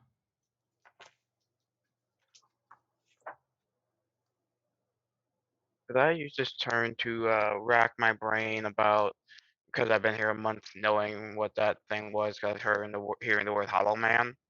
So I'm guessing I haven't run into it, but have I heard it before in the last month? when I Oh, got yeah. Yeah. You've definitely heard it before. there? Okay. So that's what the Hollow Man is, huh? Don't like it. And then I'm going to follow Horatio and sneak behind and keep up. All right. Sounds good. Kleatos, then Rock and Digger again. Yeah, Kleatos is going to keep pursuit. He'll actually sort of, at his speed, he's 55 feet. I think he can sort of actually get a little bit ahead of it and sort of like react as it moves. So he is going to do that while trying to stay quiet, which, is no problem for a 300-pound Minotaur in a tree. That is a 22 stealth roll. Yeah. To be quiet. Very stinky, sir. And that's it. Yeah. He's going to kind of continue on that path. Okay. All right. Rock, it's your turn. Okay. Being convinced that the Wanzuka has not failed me, but has just been missing its target, he's going to teleport his special blind person 20 feet, use a bonus action and a key point to dash for 90 to catch up with the Hollow Man. And then at the much closer range, is going to continue to use his echo wavification powers. Okay. To shoot the Hollow Man with the Wanzuka. All right. So make this at quadruple advantage. Oh my god. 4d20. 4d20. Okay. It'd be so amazing if you rolled like 4 twos. Like So 8. whatever the highest is, we will pick. Is that for the first roll, I'm guessing? Yeah, because that's Okay. his first attack roll. The 4d20 gets me a 48. A 48? Yeah. Wait, what? Wait. He added them together. You just take the highest. The highest. I'm way off. Sorry. No, that's okay. I was like, what bonuses do you have that I don't? Like, oh my god. Holy shit. That definitely hit, though. Yeah, right? Like, blow to smithereens. Wow. Shaboom. Wait, why? I'm confused by the 4d8. So you had advantage Yep. because you rolled a 61, and then you rolled a 62, and 61 and 62 is both. You have advantage on your next attack roll. So I'm giving you advantage, giving you double advantage. So it's like rolling an advantage, only you get to roll 4 dice and take the best one for your attack. Okay. Except, And then you will roll D1 100. Does that interesting. make sense? Sort of. I'm confused as why I'm like do I know, because I never roll attack for the Wanzuka. Oh, you don't? Because No, it's we- Okay. trigger. Okay. Well, then just roll D100. Okay. But make sure that you like have that marked down, like 4d20 for your next attack roll. So next time you hit something with your axe, it has a good chance of just murking somebody. Okay. Okay. Uh, D100. 7. 67? Just regular 7. Oh, just regular 7. Regular 7. Oh, you cast Pilot plant. Detect Thoughts. Ooh. So you can read the thoughts of certain creatures. When you cast the spell as your action, on each turn until the spell ends, you can focus your mind on one creature you can see within 30 feet of you. If the creature you choose has an intelligence of 3 or lower, or doesn't speak any language, it is unaffected. You initially learn the surface thoughts of the creature, what is most on its mind in that moment. As an action, you can either shift your attention to another creature's thoughts or attempt to probe deeper into the same creature's mind. If you probe deeper, the target must make a wisdom saving throw. If it fails, you gain insight into its reasoning, if any, emotional state, and something that looms large in its mind, something it worries over, loves, or hates. If it succeeds, the spell ends. Either way, the target knows that you are probing into its mind, unless you shift your attention to another creature's thoughts. Okay. Let's find So- out what the Hollow Man is thinking.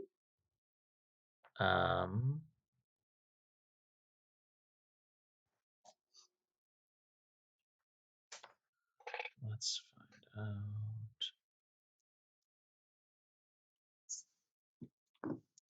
It's not thinking anything because its intelligence is 3. And it's a construct.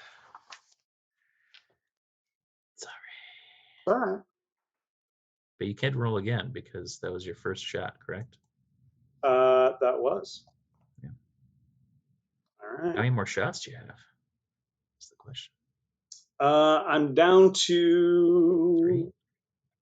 After this one, I'll be down to 6. Oh. What happens if it gets down to 0? Does it break? He has to roll for it. Break. 31. 31. Got to be a fireball in here somewhere. Cast Firebolt on yourself and up to 2 other creatures. Okay. Well, 2 of those are going to go with the Hollow Man. Okay. And I guess if one of them is on me, oh, that's weird, but okay. Okay. Technically, you have 4 times advantage on hitting yourself with Firebolt if you want. That's true story. You hurl a mote of fire at a creature or object within range. Make a ranged spell attack against the target. On a hit, the target takes 1d10 fire damage. A flammable object hit by the spell ignites if it isn't being worn or carried. There it is. There's the quadruple advantage. Okay. Roll a I'm 20. going to use my bonus against the Hollow Man, Okay. not Your myself. loss.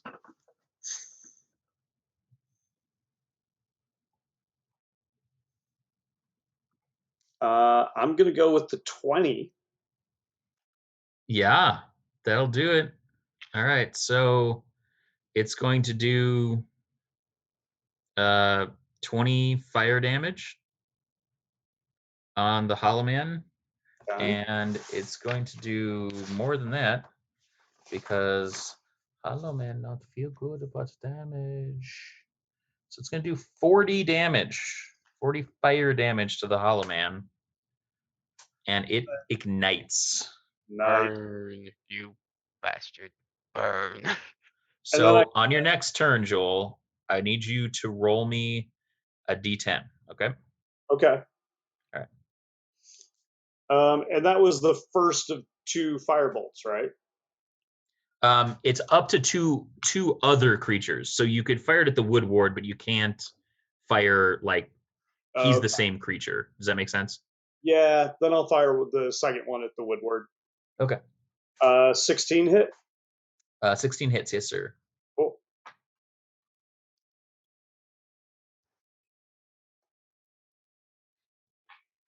And then what is the? Do I roll damage for that, or is it just 20? Yep. 1d10.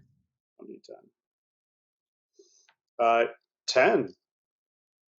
All right. The Wood Ward screams and ignites and falls a pile of woody ashy on the ground. And then, On yourself.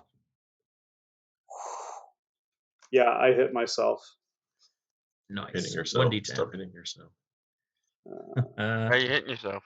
And that would be 6. All right. 6 fire for you. All right. Are you flammable? No. Just kidding. You're being worn. So Now, I'm gonna say you do not ignite. because the next minute meta magic is available, Mhm. could I twin that so that a second firebolt went at both the Hollow Man and the dead Woodward? It would also be yourself at the same time, wouldn't it? Yeah.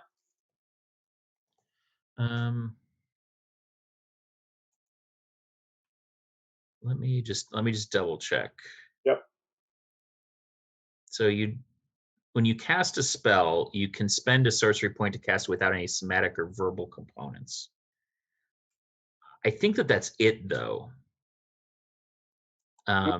Because you're not. I think that the twinning, it also needs to expend sorcery points, and that's like another sorcery like mechanic, and you are not a sorcerer. Okay. It's kind of like monk abilities, like Just checking. yeah. So no, I'm gonna say no. Yeah. All right. Digger. Well, am I able to see any of this nonsense? It's pretty hard to see. You'd have to like fly underneath the canopy of the trees, which you Okay. can do. It's a bit difficult to kind of navigate through the trees, but if you wanted to, you can make a roll for it. Yeah. Yeah. Okay. Yeah, make me a dexterity saving throw. A dex save? Yeah. Well, that's not what I wanted. All right. Digger on the Endosiator bike. Whoa. I've got there it is. walks. 17. I wasn't like Yeah, that's fine. okay. Yeah, you're just like you're behind Kleatos because Kleatos moves pretty quick, and you're having to kind of like navigate in and out of trees. But yeah, you're able to keep up. So yeah, you're kind of watching this unfold from a distance, probably about 50 feet back. All right. I'm still like, guys, don't mess with the Hollow Men, please. As it gets set on fire. Guys! It's off, cat. Are you even there? Yeah, Lom has been following. Oh, I thought Horatio. Lom was thinking. No, Okay. he thought it didn't take long. Never does. Never does. All right. Hey, it's the Hollow Man's turn. The Hollow Man is basically just going to keep going. You see him continuing to move. He's going to. I don't think he can make any saves. Nope.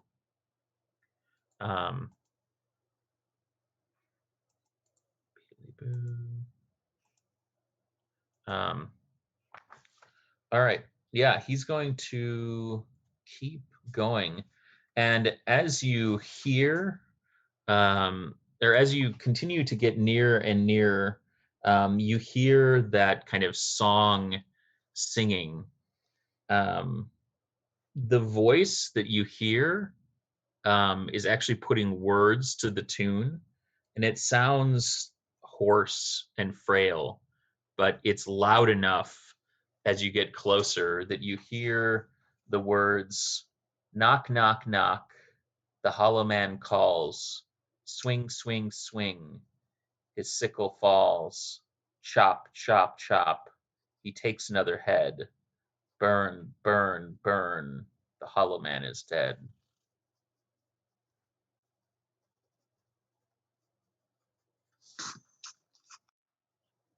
Telling you guys, if you just leave them be, you have no head choppy. You just like give them a little nod as you walk by, and that's it. All right. Sub Hollow. Horatio, Kleatos, Lom, Rock. Digger. I'd like you to each roll me a d20. Straight And D20. tell me in the order in which you introduce yourselves, starting with the ringer. 15. Kleatos, 16. Digger,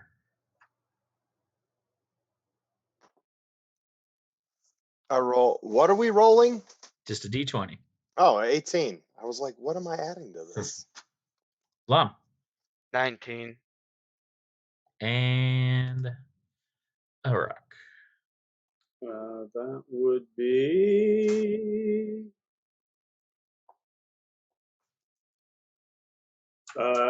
2. Love it. Nailed it. I was hoping I was going to roll like a 2.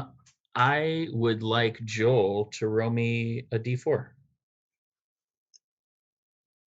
This is a lot of Hollow Man. You said a D4, right? Yes, sir. Well, 4. 4? 4. All right. Excellent.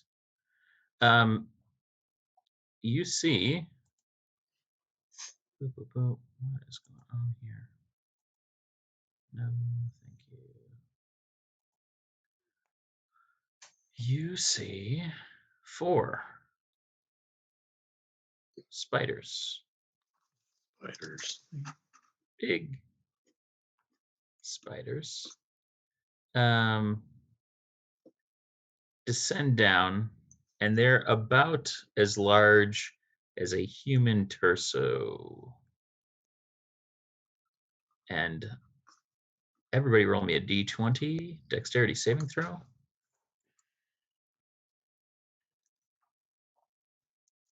Horatio. That is 25. All right. Kleatos, 28. 28. Mm-hmm. Digger, 20. Lom, 22. and Rock. You said it's a dexterity saving throw? Yeah. 20. Kleatos, what was yours? 28. All right. Everybody but Kleatos gets a spider on them. Quick question about the visual, Yes. since I don't have a spider on me. Yeah. What do these spiders resemble some other large spiders we've seen in the past in weirdly forested taken over places, like a school of wizards? Yeah. Cool. Pretty similar. Oh, goody. Like without the bondage gear. Yeah. They're not nearly as enormous, but they're like kind of these large, furry, brown spider monster boss.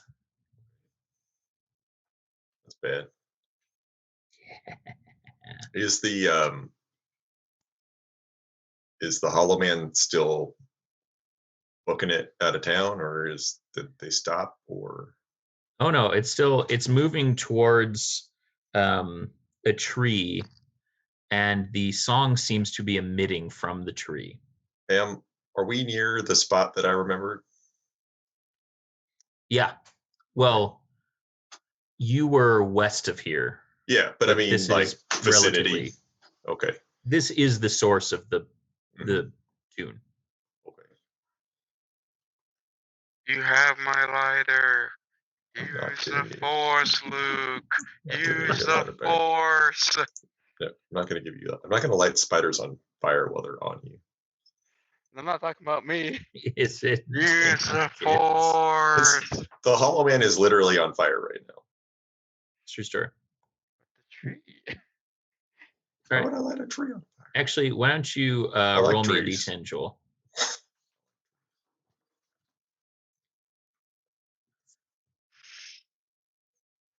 It would be a 5. All right. More of the Hollow Man begins to burn.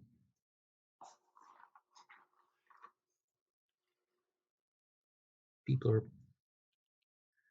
All right. Are we in initiative now, or what? Are they just cool you don't spider? have to Are they be just? if you don't Are they want just to be. cool spider backpacks? I mean, they're more like body huggers, Mm-hmm. but.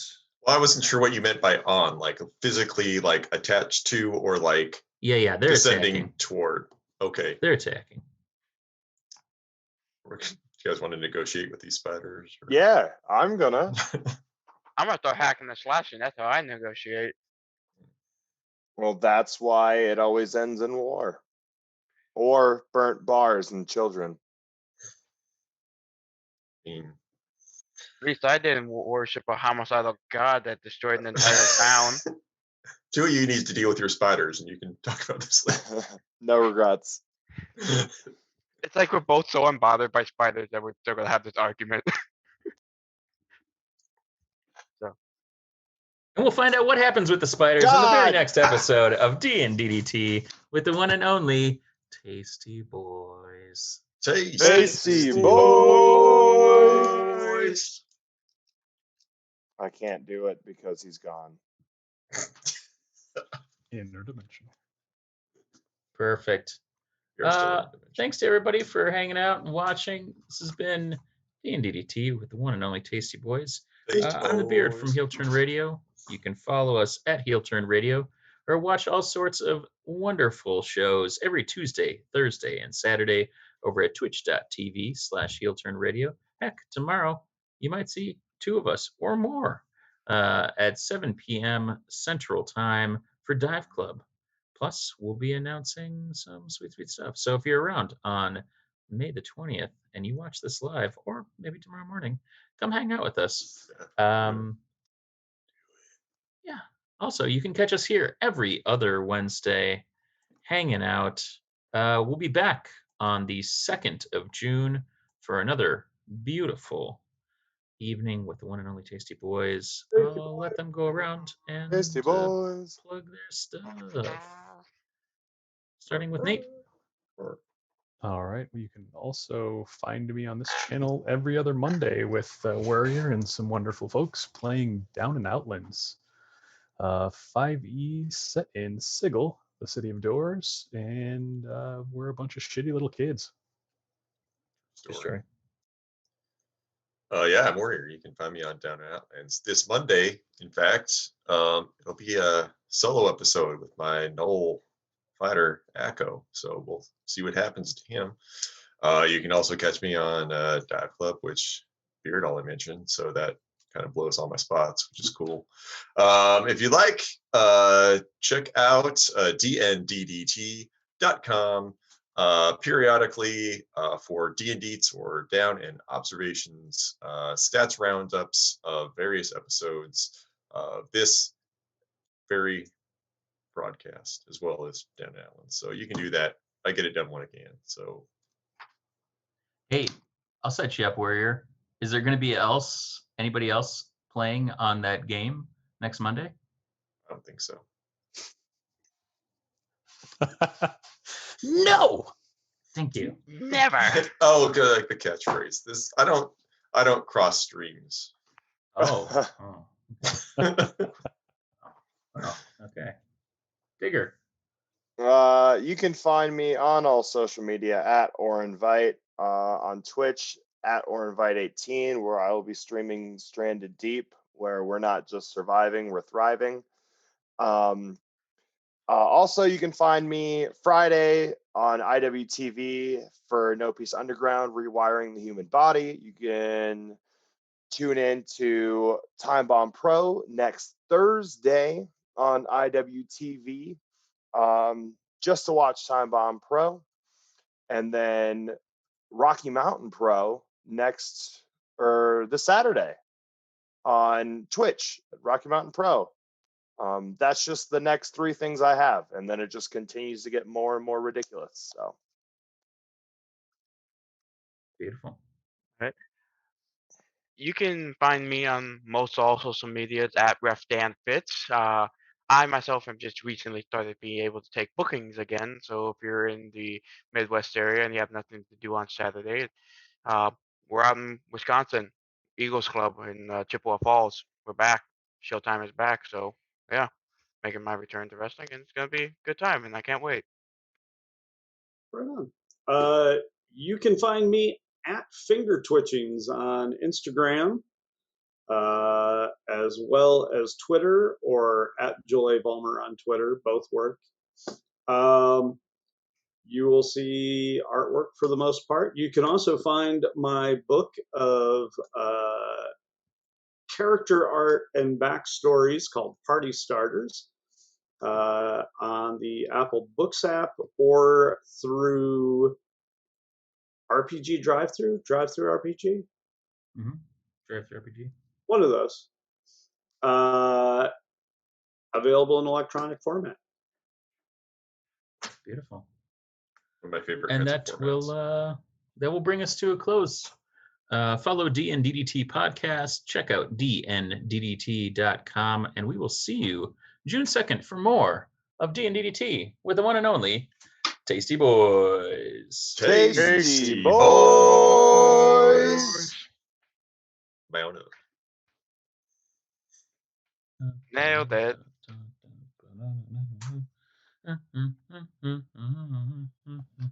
We're at the thanks for watching now. The outro. Thanks for watching.